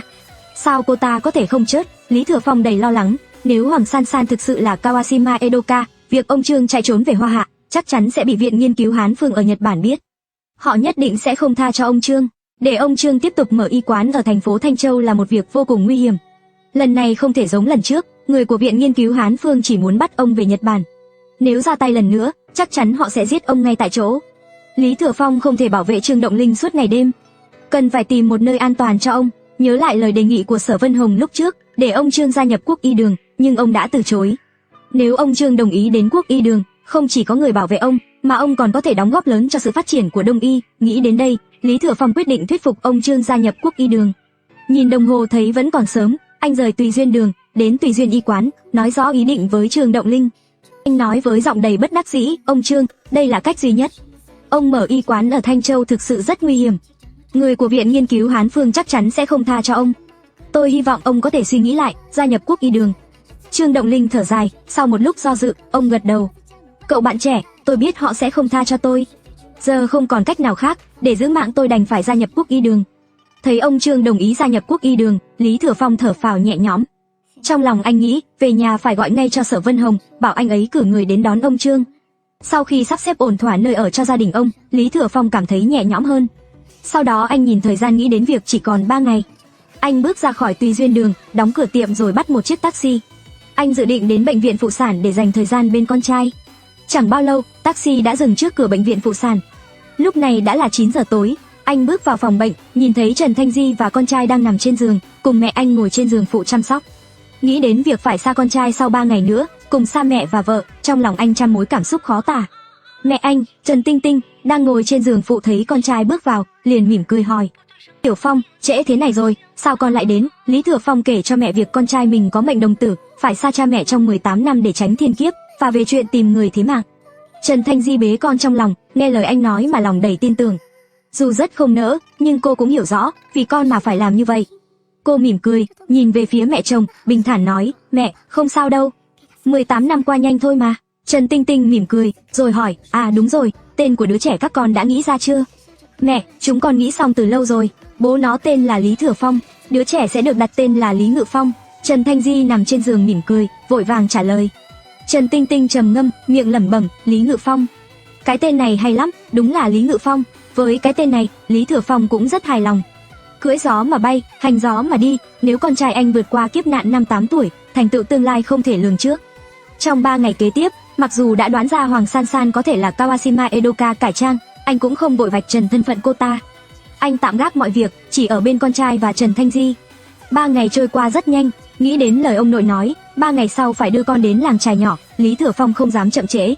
Anh chuẩn bị đưa con đến làng chài nơi ông nội cư ngụ. Trần Tinh Tinh dìu Trần Thanh Di lên xe taxi, hai người vừa ngồi vào xe thì bỗng một cơn gió lớn cuốn qua, mây đen bao trùm khắp bầu trời. Mặt đất và bầu trời lập tức trở nên u ám. Lý Thừa Phong ôm con trai đứng cạnh taxi, nhìn sự thay đổi của trời đất, sắc mặt anh trở nên lo lắng. Anh thầm kinh hãi, không ổn rồi, không ngờ vừa ôm con ra ngoài đã dẫn đến thiên lôi. Anh vội ngồi vào taxi, lo lắng nói, bác Tài, chạy nhanh lên. Chiếc taxi chậm rãi lăn bánh. Trần Tinh Tinh và Trần Thanh Di trong xe nhìn qua cửa sổ thấy bên ngoài trở nên tối đen, gương mặt đầy vẻ kinh hãi. giọng lo lắng nói, Thừa Phong, chuyện gì đang xảy ra vậy? Không sao đâu, đừng sợ, sẽ qua ngay thôi. Lý Thừa Phong trấn an Trần Thanh Di, vừa nói vừa nhìn ra ngoài cửa sổ. Gió rít từng hồi, mưa như chút nước. Ngay sau đó, một tia sét từ trên trời giáng xuống, rơi ngay bên ngoài cửa sổ xe. Tiếng sấm rền vang theo sau, đứa trẻ trong lòng bị dọa khóc thét. Tài xế cũng hoảng sợ cúi đầu, không dám lái tiếp. Đúng lúc Lý Thừa Phong đang lo lắng, trong Tùy Duyên Đường, bức tranh treo trên tường phát ra một luồng ánh sáng trắng bay ra ngoài, hạ xuống mái nhà, hóa thành hình dáng Tổ sư gia. Tổ sư gia đứng trên nóc nhà, nhìn về phía những tia sét phía xa, trong lòng thầm nghĩ, cái thằng ngốc này lại sinh ra một quái vật gì đây, vừa mới sinh ra đã thu hút thiên lôi rồi. Tổ sư gia hóa thành luồng sáng trắng, bay về phía nơi tia sét đang giáng xuống. Chẳng bao lâu đã đến ngay phía trên chiếc taxi, nhìn những tia sét đánh quanh xe, ông nhíu mày. Sau đó, ông ngẩng đầu nhìn lên trời, ánh sáng chớp lóe, sấm sét cuồn cuộn. Trên những tầng mây, Lôi Công và Điện Mẫu đứng uy nghiêm, ánh mắt chăm chú quan sát bầu trời. Tổ sư gia cúi xuống nhìn chiếc taxi bên dưới, lập tức hóa thành một luồng ánh sáng trắng, bay về phía chiếc taxi. Ánh sáng xuyên qua nóc xe, nhập vào cơ thể người tài xế. Đúng lúc này, Lý Thừa Phong lo lắng thúc giục tài xế lái xe nhanh hơn. Vừa định lên tiếng, người tài xế bất ngờ quay đầu lại, với giọng điệu bông đùa nói, thằng ngốc, ngồi cho vững nhé, bản tiên chuẩn bị tăng tốc đây. Nghe thấy giọng nói quen thuộc, Lý Thừa Phong lập tức ngây người. Trong lòng giật mình, tổ sư gia. Lý Thừa Phong ngạc nhiên vô cùng, không ngờ vào thời khắc quan trọng, tổ sư gia lại nhập vào người tài xế. Ngay lúc đó, một cột điện ven đường bị sét đánh trúng. Cột điện lập tức gãy đổ xuống hướng chiếc taxi. Ngay khi cột điện sắp đè lên xe, chiếc taxi bất ngờ tăng tốc, lao nhanh về phía trước như một con ngựa hoang thoát cương, phóng đi giữa cơn mưa gió. Không lâu sau, chiếc taxi dừng lại trước cổng một ngôi nhà nhỏ. Người tài xế quay đầu nhìn Lý Thừa Phong, mỉm cười rồi nói, thằng ngốc, đừng quên chuyện quả đặc sản đó. Nếu quên, xem bản tiên xử lý ngươi thế nào.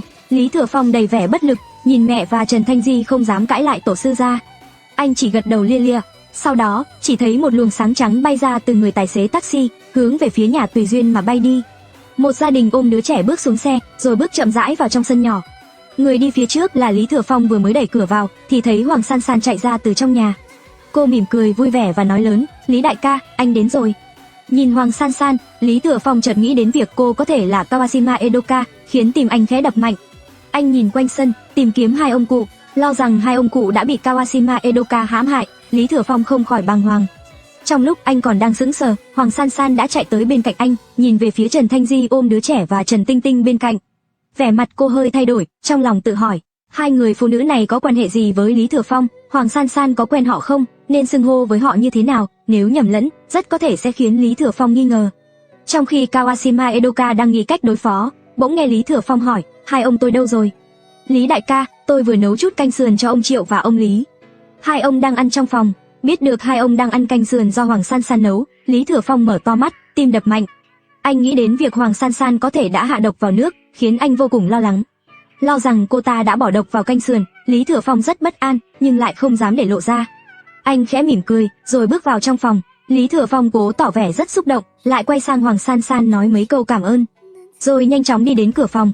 Hai ông cụ ngồi trước bàn ăn, trước mặt là hai chiếc bát trống. Bên cạnh, nồi canh sườn vẫn còn sót lại một ít. Nhìn hai chiếc bát trống và phần canh sườn còn lại trong nồi, Lý Thừa Phong đứng sững tại chỗ. Trong lòng thầm nghĩ, lần này tiêu thật rồi, hai ông cụ đã uống canh sườn do Hoàng San San nấu. Nếu trong canh có độc thì biết phải làm sao đây. Anh cố kìm nén cơn giận trong lòng, hai tay nắm chặt thành quyền. Trong lòng thầm quyết, nếu người đàn bà độc ác này dám hạ độc vào canh sườn để hại hai ông, thì sẽ lột da và rút gân của cô ta. Lý Thiên Thành nhìn vẻ mặt đầy sát khí của Lý Thừa Phong, đã đoán được cậu nhóc này đang nghĩ gì. Ông quay sang nhìn đứa bé trong tay Trần Thanh Di, trên mặt nở nụ cười. Với giọng nói đầy phấn khích, ông nói, Tiểu Phong, mau bế đứa bé qua đây để ông xem. Nghe tiếng ông nói, Lý Thừa Phong mới bừng tỉnh, anh đưa đứa trẻ đến bên ông. Lý Thiên Thành ôm đứa trẻ, lòng tràn ngập niềm vui. Điều ông mong mỏi nhất chính là thấy cháu trai mình cưới vợ, sinh con. Giờ đây điều đó đã thành hiện thực. Tuy nhiên, thật đáng tiếc, Lý Thừa Phong đã chọn con đường xem phong thủy và nhìn âm dương. Còn đứa trẻ này lại mang mệnh song đồng tử, muốn bảo vệ đứa bé này không phải chuyện dễ dàng. Hoàng San San đứng bên cạnh, nghe được cuộc trò chuyện của mọi người, đã đoán ra được đứa trẻ trong tay Lý Thiên Thành chính là con trai của Lý Thừa Phong. Cô khẽ mỉm cười, trong lòng cô ta chợt nảy ra một ý nghĩ độc ác, nhìn gia đình họ cười nói vui vẻ. Còn mình là người ngoài ở đây thật không phù hợp. Cô lên tiếng nói, ông Lý, cháu xin phép về trước. Về đi, lúc nào rảnh thì ghé chơi nhé. Lý Thiên Thành mỉm cười, giọng nói hiền từ. Đợi Hoàng San San rời đi, Lý Thừa Phong vội vàng quay đầu lại, ánh mắt lo lắng nhìn hai ông, giọng run run hỏi. Ông ơi, hai ông có uống canh của cô ấy nấu không? Triệu Đông Giang và Lý Thiên Thành đồng loạt lắc đầu, sau đó nói, cháu à, canh sườn cô ấy nấu chúng ta không dám uống đâu. Hai ông già sống đến từng này tuổi, chuyện đời gì mà chưa thấy qua. Trước đây, Hoàng San San gặp họ chỉ chào hỏi qua loa, giờ lại bất ngờ chạy đến nấu canh sườn cho hai ông già uống, chuyện này quá bất thường. Không lý do gì mà bỗng dưng ân cần, nếu không gian thì cũng trộm. Hai ông cụ đâu phải kẻ ngốc, biết hai ông không uống canh sườn, Lý Thừa Phong mới thở phào nhẹ nhõm. Anh quay đầu nhìn ra ngoài, đảm bảo rằng Hoàng San San không quay lại, mới lên tiếng nói: "Ông ơi, có chuyện này cháu muốn nói với hai ông. Cô Hoàng San San này có thể chính là Kawashima Edoka giả dạng."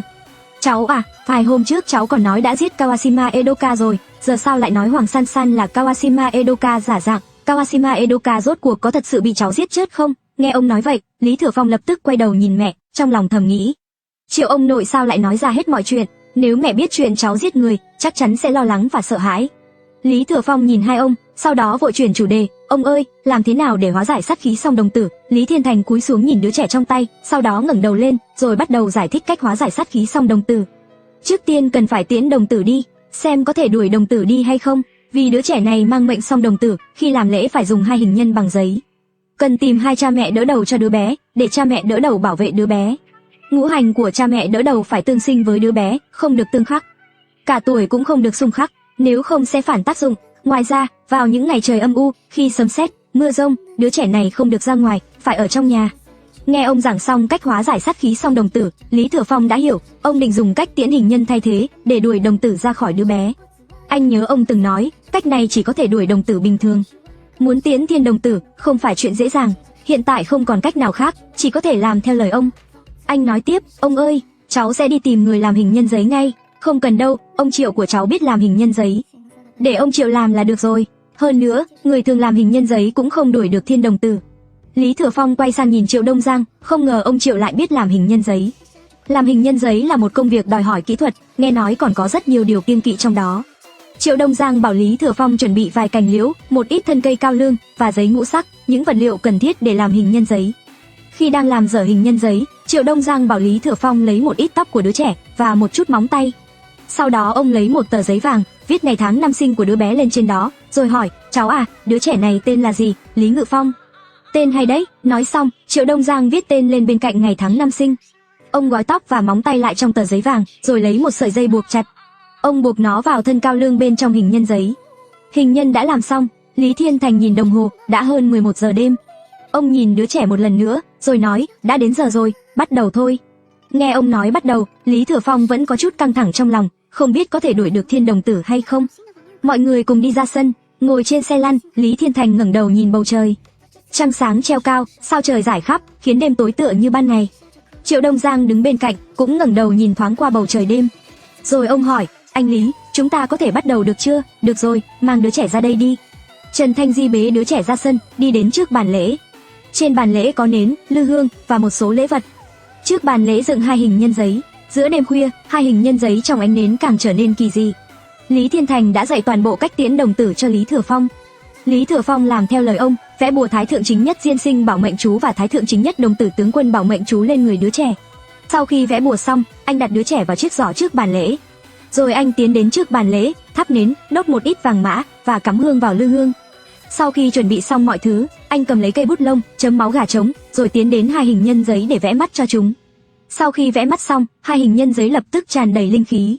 Lý Thừa Phong hít sâu một hơi, rồi vội quay lại trước bàn lễ, miệng không ngừng đọc: "Dần thân tam thanh đạo tôn, dần hợi thái tử văn võ thân viện." Câu chú được Lý Thừa Phong liên tục đọc, đứa trẻ dường như bị hoảng sợ, bất ngờ khóc lớn. Nghe thấy tiếng khóc của con, Trần Thanh Di lo lắng ra mặt, vội vàng bước đến chiếc giỏ. Ngồi trên xe lăn, Lý Thiên Thành vội vàng lên tiếng gọi: "Thanh Di, đừng qua đó, hãy đứng sang một bên." Nhìn vẻ mặt nghiêm túc của Lý Thiên Thành, Trần Thanh Di đành quay lại chỗ cũ. Vừa quay đi, tiếng khóc của đứa trẻ bất ngờ thay đổi. Trong thoáng chốc, dường như có 3 tiếng khóc vang lên.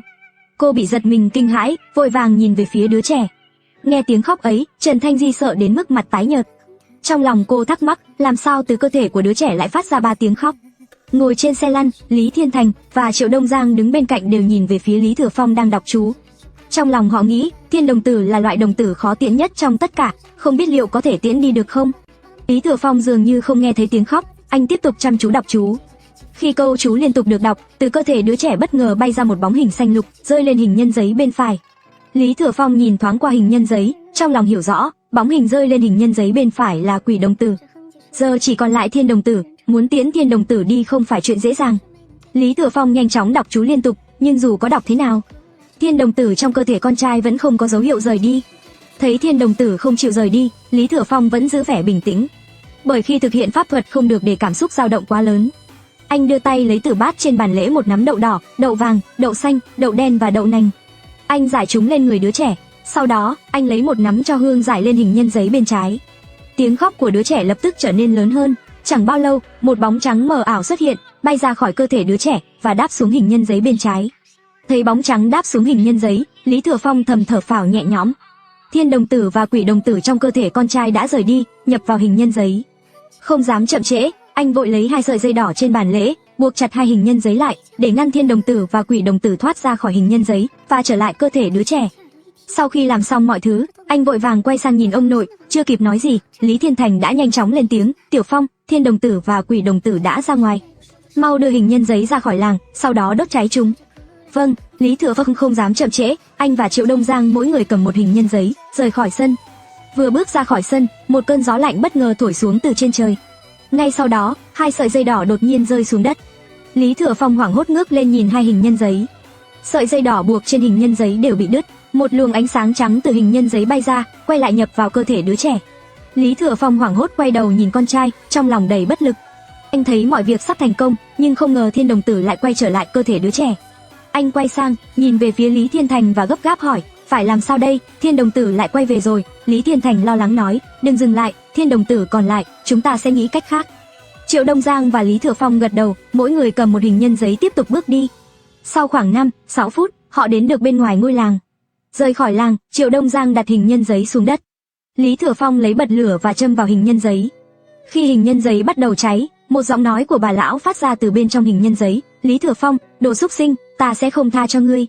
Nghe tiếng nói kỳ dị đó, nhìn hình nhân giấy đang cháy rực trong ngọn lửa, Lý Thừa Phong hiểu rõ, Quỷ Đồng Tử trong cơ thể con trai đã bị tiễn đi. Giờ chỉ còn lại Thiên Đồng Tử. Khi hình nhân giấy hóa thành tro, giọng nói đó cũng dần biến mất. Triệu Đông Giang quay sang nhìn Lý Thừa Phong, thấy anh vẫn còn cầm một hình nhân giấy khác. Hình nhân giấy này cũng phải đốt đi, không thể mang về, để tránh gây phiền phức không đáng có. Lý Thừa Phong gật đầu đồng ý, Lý Thừa Phong vội vàng châm lửa đốt hình nhân giấy. Khi ngọn lửa bùng lên, hình nhân giấy nhanh chóng cháy thành tro. Hình nhân giấy đã được vẽ mắt, lại dùng máu gà để vẽ, nên rất dễ thu hút những thứ không sạch sẽ. Hình nhân giấy không thể giữ trong nhà được. Sau khi đốt xong, Lý Thiên Thành và Triệu Đông Giang quay người rời đi, hướng về căn nhà nhỏ. Ngay khi họ vừa rời đi, một cái đầu bất ngờ ló ra từ sau gốc cây gần đó, trên mặt lộ vẻ nghi hoặc. Sau khi hai người đã đi xa, kẻ đó rón rén bước đến chỗ đốt hình nhân giấy. Chẳng bao lâu sau, kẻ đó quay lại ngôi nhà nhỏ. Lý Thừa Phong cúi đầu nhìn con trai trong vòng tay của Trần Thanh Di, nghĩ đến việc Thiên Đồng Tử vẫn chưa được tiễn đi. Anh quay sang nhìn ông nội đang ngồi trên xe lăn, rồi nói, ông nội, Thiên Đồng Tử vẫn chưa được tiễn đi. Giờ chúng ta phải làm sao? Lý Thiên Thành nhìn đứa trẻ, im lặng một lúc, rồi nói, muốn tiễn Thiên Đồng Tử đi không phải là việc dễ dàng. Ông nhìn đồng hồ, nói thêm, đã gần 12 giờ đêm, 3 ngày đã trôi qua. Ông thở dài rồi tiếp tục, Tiểu Phong, 3 ngày đã gần hết, cháu hãy rời đi trước. Chuyện của đứa trẻ, giao lại cho ta, dù phải đánh đổi tính mạng, ta cũng sẽ tìm cách bảo vệ đứa trẻ này. Lý Thừa Phong gật đầu, yên tâm giao con trai cho ông nội. Anh quay sang nhìn mẹ và Trần Thanh Di, nghĩ đến việc sau lần chia ly này phải 18 năm sau mới gặp lại, trong lòng không khỏi đau xót. Mắt anh lập tức đỏ hoe. Lý Thừa Phong run giọng nói, mẹ, Thanh Di, con đi đây. Hãy chăm sóc con và bản thân thật tốt. Khi Lý Thừa Phong chuẩn bị rời đi, Trần Thanh Di vốn tỏ ra không bận tâm, bỗng nhiên nước mắt tuôn rơi. Trần Tinh Tinh ôm đứa trẻ, bước tới bên cạnh Lý Thừa Phong, đưa đứa trẻ vào tay anh, nước mắt đầm đìa, buồn bã nói, Phong, hãy ôm con thêm lần nữa. Lý Thừa Phong nhận lấy đứa trẻ, hôn lên má đứa bé 2 lần, nở một nụ cười nhưng nước mắt vẫn tuôn rơi, hy vọng con mình sẽ lớn lên an lành. Nhìn cảnh tượng trước mắt, Lý Thiên Thành và Triệu Đông Giang bất lực lắc đầu. Họ thực sự không nỡ nhìn cảnh chia ly này, nhưng không có cách nào khác. Thấy thời gian đã gần 12 giờ đêm, Lý Thừa Phong trao lại đứa trẻ cho mẹ mình, rồi quay sang nhìn Triệu Đông Giang và Lý Thiên Thành, nói, ông nội, con đi đây, hãy chăm sóc bản thân thật tốt. Đi thôi, thời gian không còn nhiều. Lý Thừa Phong gật đầu, sau đó lấy ra một chiếc thẻ ngân hàng, bước tới bên Trần Tinh Tinh, trao thẻ vào tay mẹ mình, nói, mẹ, trong thẻ này còn chút tiền, nếu dùng hết, con sẽ gửi thêm.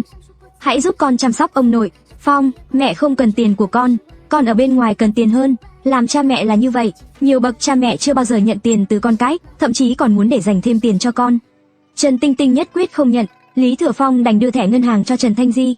Hai người giằng co một lúc, cuối cùng Trần Thanh Di miễn cưỡng nhận thẻ. sau đó nói thêm vài câu, rồi đi ra khỏi sân. Nhìn Lý Thừa Phong rời đi, nghĩ đến việc phải 18 năm sau mới gặp lại, Trần Thanh Di tràn đầy nước mắt, nhưng không còn cách nào khác. Vì con, Nguyệt Anh nhìn người đàn ông mình yêu rời đi. Cô thầm nghĩ trong lòng, Thừa Phong, em sẽ đợi anh trở về. Cánh cổng sân khép lại, Trần Tinh Tinh cúi đầu, lấy tay áo lau nước mắt. Vừa tìm lại được con trai, chẳng ngờ nó lại sắp rời đi. Lý Thiên Thành và Triệu Đông Giang nhìn Lý Thừa Phong rời đi, trên mặt không có quá nhiều biểu cảm. Họ hiểu rõ, Lý Thừa Phong là người đứng đầu Long Môn Bát Cục, còn nhiều việc chờ anh xử lý. Chuyện tình cảm đành gác lại, Lý Thừa Phong bước ra khỏi làng chài nhỏ, vừa đi vừa mường tượng cảnh gặp lại con trai sau 18 năm. Khi nghĩ đến đó, chân mày anh nhíu lại, bước chân chậm lại. Ánh mắt liếc ra sau, phát hiện một bóng người đang đi theo mình. Anh dừng lại, đột ngột quay người, mặt đầy cảnh giác, lớn tiếng hỏi, ai đó? Người theo sau không đáp. Bóng người tiếp tục tiến về phía Lý Thừa Phong, nhìn bóng dáng ngày càng gần, ngay khi chuẩn bị ra tay, người đó đột nhiên lên tiếng. Ông Lý, nghe thấy giọng nói quen thuộc, Lý Thừa Phong liền thả lỏng nắm đấm. Gương mặt anh hiện lên vẻ bất ngờ, vội vàng kêu, cô Dương, khi nói, người phụ nữ đã tiến đến bên cạnh anh. Nhìn rõ gương mặt người đó, Lý Thừa Phong vẫn khó tin. Dương Hy Nhược, người mất tích nhiều ngày, lại trở về. Nhìn biểu cảm lạnh lùng trên gương mặt cô, anh biết rõ cô đã trải qua chuyện gì đau khổ lắm, mới trở thành như thế này. Anh vội vàng hỏi.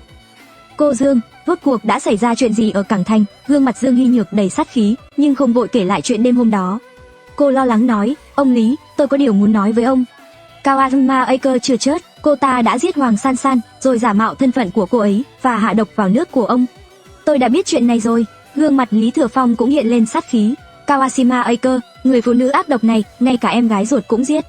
Cô ta còn việc gì mà không dám làm? Anh thở dài, tiếp tục hỏi, cô Dương, việc cô mất tích đột ngột có liên quan đến Kawasima Aker không? Dương Hy Nhược gật đầu, có phần ngạc nhiên, không ngờ. Ông Lý đã phát hiện ra Hoàng San San chính là Kawasima Aker giả mạo. Ông cũng đã biết về việc hạ độc trong nước, nhưng tất cả đã quá muộn, e rằng ông đã bị chất độc xâm nhập cơ thể, thời gian của ông không còn nhiều nữa.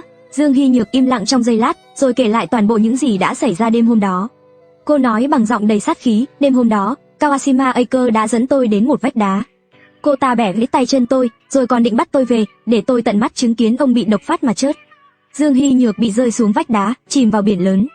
Cô bị sóng biển đánh dạt lên xuống, tưởng chừng sẽ chết đuối giữa biển khơi. Trong khoảnh khắc nguy cấp, nghĩ đến việc ông Lý đang trúng độc nặng, cô tự nhủ trong lòng, tôi không thể chết. Tôi phải quay lại cứu ông Lý. Nhờ vào ý chí đó, mặc dù tay chân bị gãy, Dương Hy Nhược vẫn cố gắng chịu đau, cử động trong làn nước biển. Cô phải tránh né sự truy lùng của bọn nhẫn giả. Nghe đến đây, gương mặt Lý Thừa Phong lộ rõ sát khí, ngọn lửa phẫn nộ trong lòng không thể kìm nén. Dương Hy Nhược ẩn nấp trên đảo suốt 2-3 ngày, cứ nghĩ mình sẽ chết trên hoang đảo. Nhưng không ngờ, tay chân bị gãy của cô lại dần hồi phục. Chỉ trong khoảng 4-5 ngày, tay chân cô đã trở lại bình thường. Dương Hy Nhược hiểu rõ rằng sự hồi phục nhanh chóng của cơ thể là nhờ vào gen Trụy Long trong người cô. Khi cơ thể hồi phục hoàn toàn, cô trở về khách sạn và qua lời của nhân viên phục vụ, cô biết được Lý Thừa Phong đã rời đi. Chiều hôm đó, cô lên du thuyền trở về đất liền. Suốt đêm chạy đến thành Thanh Châu, Dương Hy Nhược vừa tìm thấy Lý Thừa Phong thì thấy anh dẫn 2 người phụ nữ và một đứa trẻ đến ngôi làng chài ven biển. Do trước đó Lý Thừa Phong ở cùng Triệu Đông Giang nên Dương Hy Nhược luôn ẩn mình trong bóng tối. Khi thấy Lý Thừa Phong rời khỏi nhà một mình, cô mới bước ra gặp anh. Dương Hy Nhược kể lại những gì đã trải qua với gương mặt đầy sát khí, giọng nói lạnh lùng tiếp tục, ông Lý, ông có thể nói cho tôi biết Kawasima Aker đang ở đâu không? Tôi muốn tự tay giết cô ta. Nghe xong lời kể của Dương Hy Nhược, Lý Thừa Phong không thể kìm nén cơn phẫn nộ trong lòng. Nghĩ đến ông nội, mẹ và cả Thanh Di cùng con trai đều đang ở ngôi làng chài này, anh biết nếu không giải quyết Kawasima Aker thì đó sẽ là mối đe dọa với gia đình. Người phụ nữ độc ác đó bất cứ lúc nào cũng có thể ra tay với họ. Anh nói tiếp, cô Dương, tôi sẽ dẫn cô đi tìm Kawasima Aker. Dương Hy Nhược gật đầu, đi theo sau Lý Thừa Phong, hướng về ngôi làng chài. Chẳng mấy chốc, họ đến trước một căn nhà nhỏ. 2 người nhìn nhau, rồi cùng leo tường vào trong. Họ thấy đèn trong nhà vẫn sáng. Lý Thừa Phong và Dương Hy Nhược cẩn thận tiếp cận căn phòng. Bất chợt, giọng nói phẫn nộ của Lưu Thúy Vân vang lên từ bên trong. Cô không phải con gái tôi, hãy nói cho tôi biết, cô là ai? Mẹ, nếu mẹ đã phát hiện con không phải là San San, vậy thì con cũng không cần giả vờ nữa. Để con nói thật với mẹ, con chính là con gái lớn của mẹ. Những lời cô gái vừa nói, đối với Lưu Thúy Vân như sét đánh ngang tai. Bà không dám tin rằng, cô gái trước mặt mình lại chính là đứa con gái lớn bị bà nội bán đi với giá 200 tệ.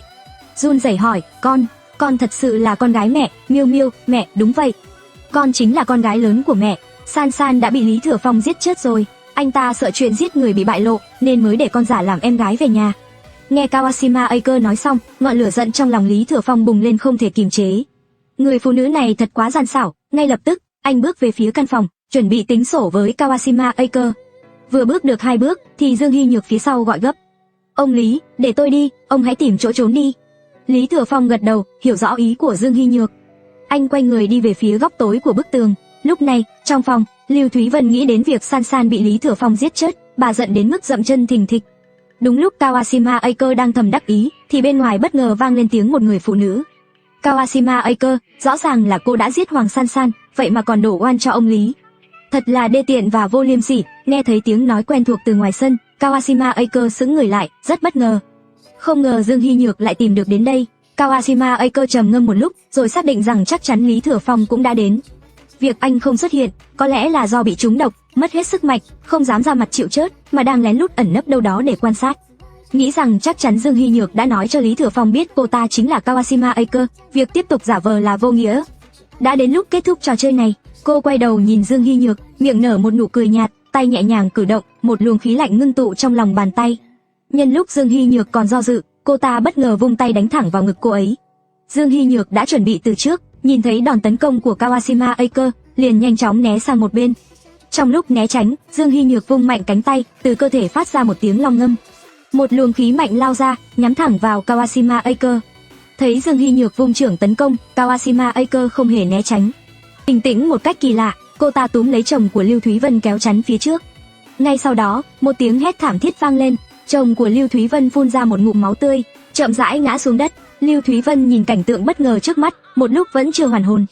Chỉ nghe thấy giọng hét phẫn nộ của con gái. Mẹ, bố con bị người phụ nữ này giết rồi. Dưới sự dẫn dắt của Kawashima Aker, Lưu Thúy Vân quay đầu nhìn về phía Dương Hy Nhược, trong ánh mắt đầy hận thù. Cô đã giết chồng tôi phải liều mạng với cô. Lúc này, Dương Hy Nhược không ngờ mình đã vô tình làm hại cha của Hoàng San San.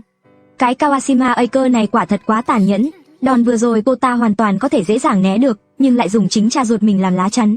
Nhìn thi thể dưới đất, Dương Hy Nhược tự trách đến mức quên cả né tránh, để mặc Lưu Thúy Vân lao đến trước mặt mà cào cấu khắp người.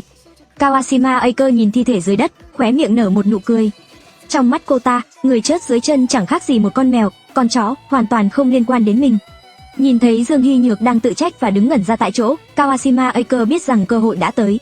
Cô ta khẽ động tay, một luồng khí lạnh lại ngưng tụ trong lòng bàn tay. Ngay sau đó vung trưởng đánh về phía Dương Hy Nhược. Vẫn đang tự trách mình, Dương Hy Nhược cảm thấy một luồng khí lạnh ập tới. Cô định né tránh, nhưng khi nhìn thấy Lưu Thúy Vân điên cuồng trước mặt, không hề do dự mà đẩy bà ấy ra. Do mất thời gian nên không kịp tránh né, bị luồng khí lạnh đánh trúng ngực. Ngay lập tức cảm thấy luồng khí lạnh lan khắp cơ thể, sau đó bị hất văng ra xa. Rơi mạnh xuống sân, Lưu Thúy Vân mất thăng bằng, ngồi bệt xuống đất, nhìn Dương Hy Nhược bị đánh văng đi, bà sững sờ trong giây lát. Sau đó ngẩng đầu nhìn về phía Kawashima Aker, nghĩ đến vừa rồi, khi Dương Hy Nhược ra tay với Kawashima Aker, con gái bà không màng đến sự sống chết của chồng, kéo ông ấy làm lá chắn. Trong khi người phụ nữ xa lạ kia lại bất chấp nguy hiểm, đẩy bà ra để bảo vệ. Lúc này, Lưu Thúy Vân mới nhận ra, cô con gái trước mắt không đơn giản như vẻ bên ngoài.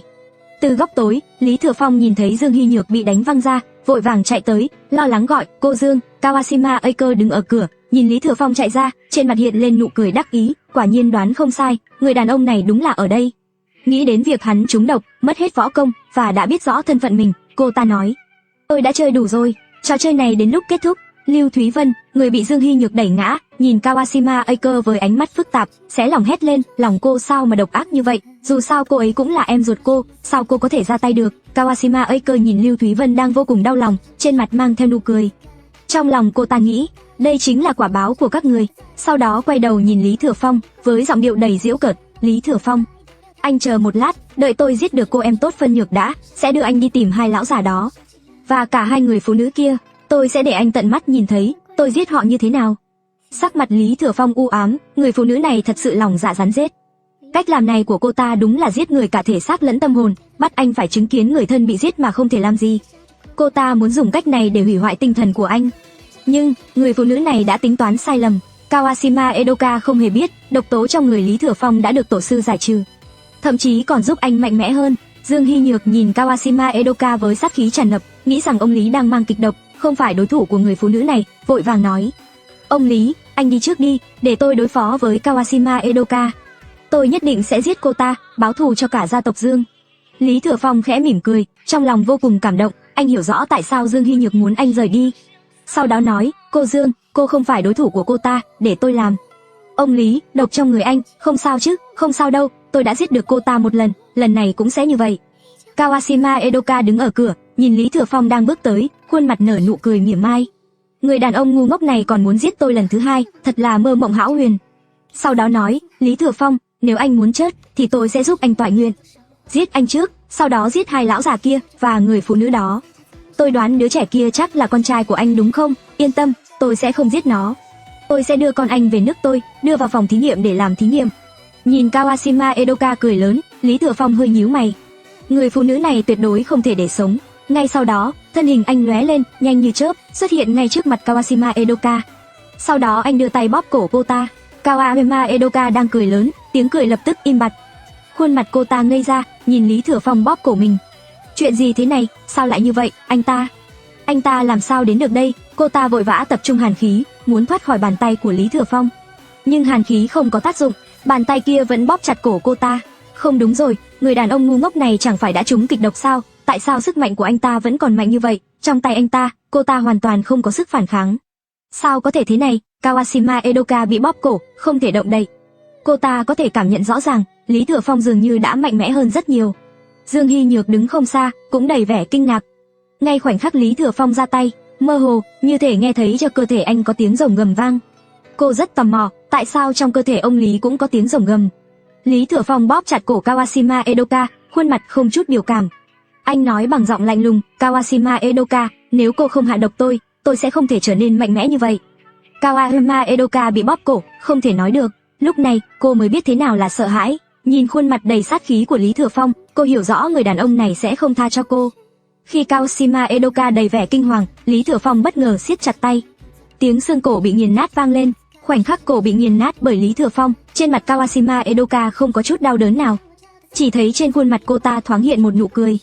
Như thể đang nói, Lý Thừa Phong, sức sẽ quay lại tìm anh. Nhìn Kawashima Edoka vẫn mỉm cười trước khi chết, Lý Thừa Phong biết rõ, người phụ nữ này không dễ bị giết chết như vậy. Anh khẽ cười và nói tiếp, Kawashima Edoka, lần này, tôi sẽ khiến cô chết một cách triệt để. Nhìn nụ cười trên khuôn mặt Lý Thừa Phong, Kawashima Edoka có một dự cảm chẳng lành. Nụ cười trên mặt cô ta dần biến mất, thay vào đó là sự hoảng sợ. Cô không biết Lý Thừa Phong sẽ làm gì mình. Sau đó, đầu cô ta nghiêng sang một bên, hơi thở tắt lịm. Không rõ là chết thật hay chỉ giả chết, Lý Thừa Phong ném Kawashima Edoka xuống đất, sau đó tiếp tục quan sát xung quanh, chuẩn bị tìm một cái hũ để thu giữ hồn phách của cô ta. Dưới bàn ăn, phát hiện một cái hũ dùng để muối dưa. Anh bước tới chỗ cái hũ, thấy Lý Thừa Phong dễ dàng giết chết Kawashima Edoka, Dương Hy Nhược vô cùng kích động.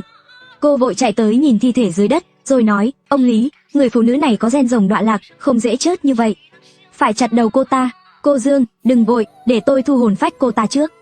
Kawashima Edoka nằm trên đất, nghe những lời của Lý Thừa Phong, lòng chấn động. Cô ta tự hỏi, hắn muốn hồn phách mình để làm gì? Đang suy tính đối sách, Lý Thừa Phong đã cầm cái hũ quay lại. Anh bắt đầu vẽ một lá bùa dẫn hồn trên hũ, sau đó cắn ngón tay chảy máu, chuẩn bị chấm lên giữa trán Kawashima Edoka, miệng lẩm nhẩm chú dẫn hồn. Khi ngón tay sắp chạm tới trán cô ta, ngay lúc đó, Kawashima Edoka đột nhiên mở mắt. Dương Hy Nhược đứng bên cạnh, chăm chú quan sát Kawashima Edoka. Cô biết rõ, người phụ nữ này không dễ bị giết chết. Cô cảnh giác cao độ, luôn sẵn sàng ra tay. Khi thấy Kawashima Edoka đột nhiên mở mắt, Dương Hy Nhược vội hét lên. Ông Lý, ngay khi đó, ngón tay của Lý Thừa Phong đã chạm vào giữa trán Kawashima Edoka. Kawashima Edoka vừa mở mắt, chưa kịp phản công Lý Thừa Phong, đột nhiên cảm thấy hồn phách như bị trói chặt. Nằm trên đất, cô ta không thể cử động, linh hồn không thể kiểm soát cơ thể. Kawashima Edoka nằm trên mặt đất, ánh mắt đầy nghi hoặc nhìn Lý Thừa Phong. Cô không hiểu người đàn ông ngu ngốc này đã làm gì mình. Tại sao cô không thể cử động được? Cô cảm giác linh hồn mình bị cố định.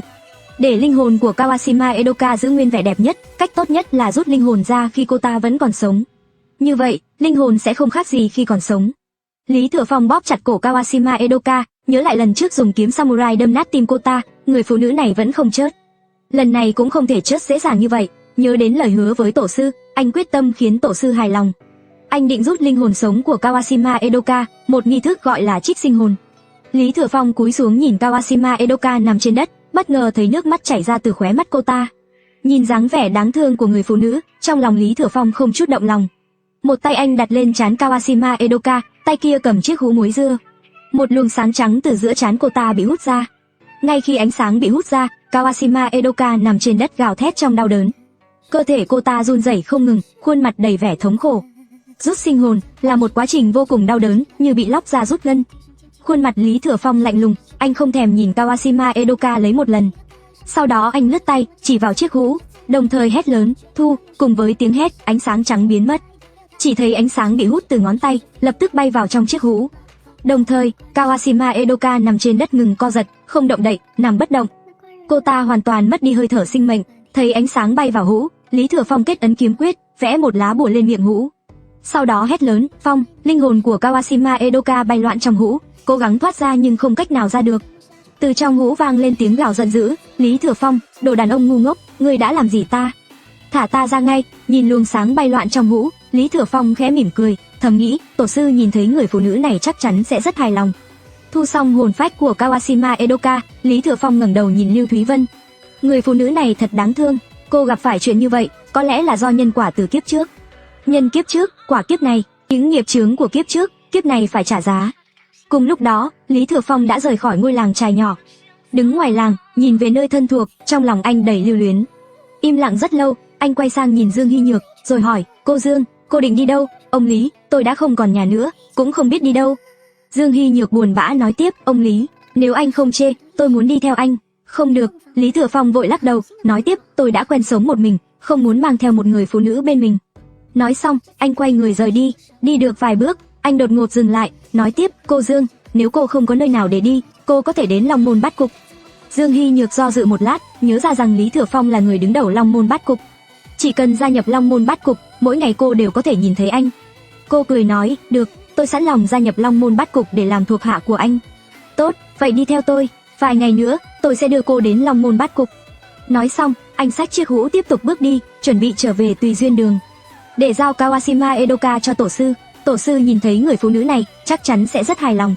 Khuôn mặt anh nở một nụ cười ngốc nghếch, thầm nghĩ, tìm được một người phụ nữ xinh đẹp như thế này cho tổ sư, chắc chắn tổ sư sẽ khen ngợi mình. Lý Thừa Phong đi ở phía trước, Dương Hy Nhược theo sau. Chẳng mấy chốc, họ quay lại thành phố. Lý Thừa Phong tìm một nhà nghỉ nhỏ gần Tùy Duyên Đường để Dương Hy Nhược tạm trú. Sau khi thu xếp cho Dương Hy Nhược xong, Lý Thừa Phong ôm chiếc hũ bước về Tùy Duyên Đường. Chẳng mấy chốc, anh đã trở về Tùy Duyên Đường. Anh vội vã tiến đến trước bàn thờ, đặt chiếc hũ lên bàn thờ, anh cung kính nói với Bức Chân Dung.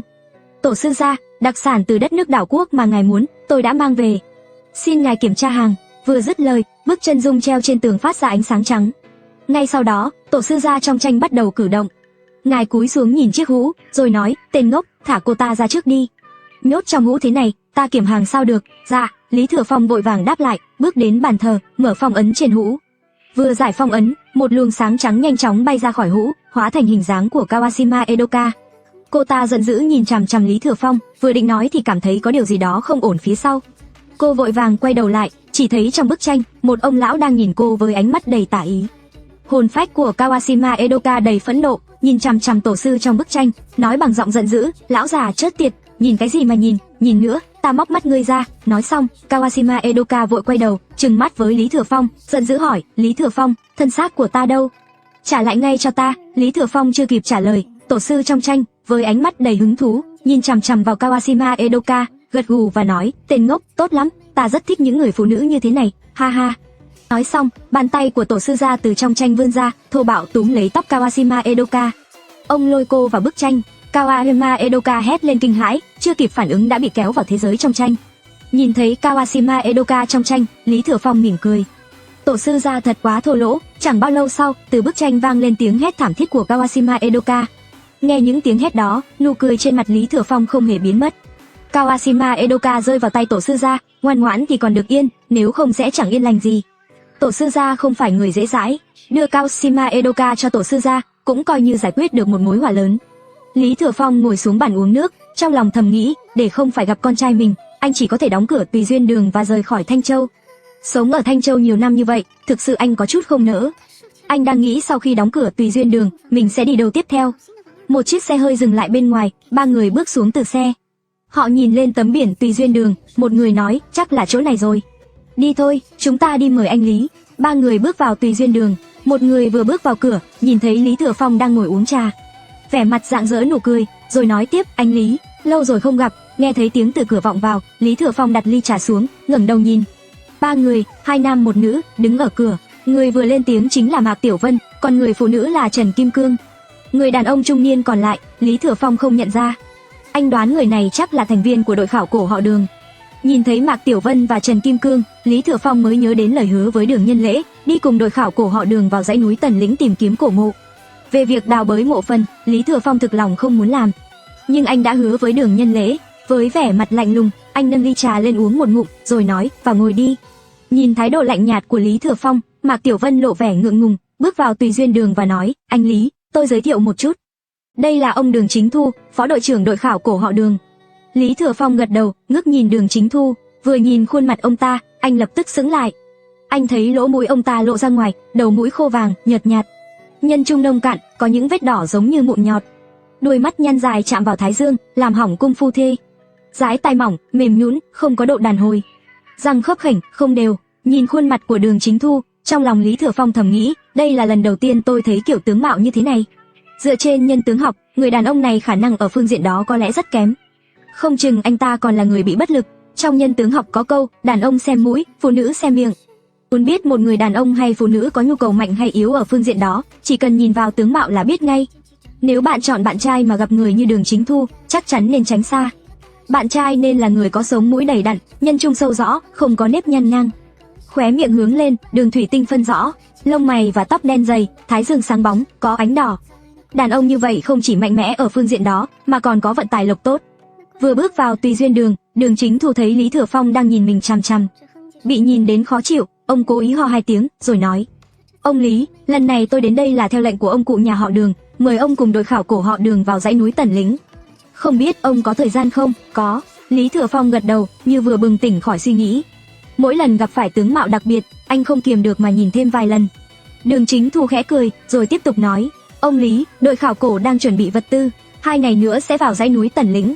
"Được." Lý Thừa Phong thuận miệng đáp lại. Nghĩ đến việc sẽ vào dãy núi Tần Lĩnh trong 2 ngày tới, trong lòng anh không khỏi có chút mong chờ. Dù sao đi nữa, dãy Tần Lĩnh cũng là một trong những long mạch của Trung Hoa, có bề dày văn hóa và lịch sử lâu đời. Thấy Lý Thừa Phong đồng ý vào dãy núi Tần Lĩnh, Mạc Tiểu Vân và Trần Kim Cương thở phào nhẹ nhõm. Đường Chính Thu không muốn nán lại thêm một phút nào, mỉm cười rồi nói tiếp: "Ông Lý, tôi còn việc phải đi trước. 2 ngày nữa tôi sẽ cử người đến đón ông." "Được." Lý Thừa Phong tiễn 3 người ra về, trong lòng bỗng nảy ra một ý tưởng, sau khi trở về từ dãy núi Tần Lĩnh, sẽ đóng cửa Tùy Duyên Đường, mở một Tùy Duyên Đường mới ở kinh thành, như vậy có thể gần hơn với trụ sở chính của Long Môn Bát Cục.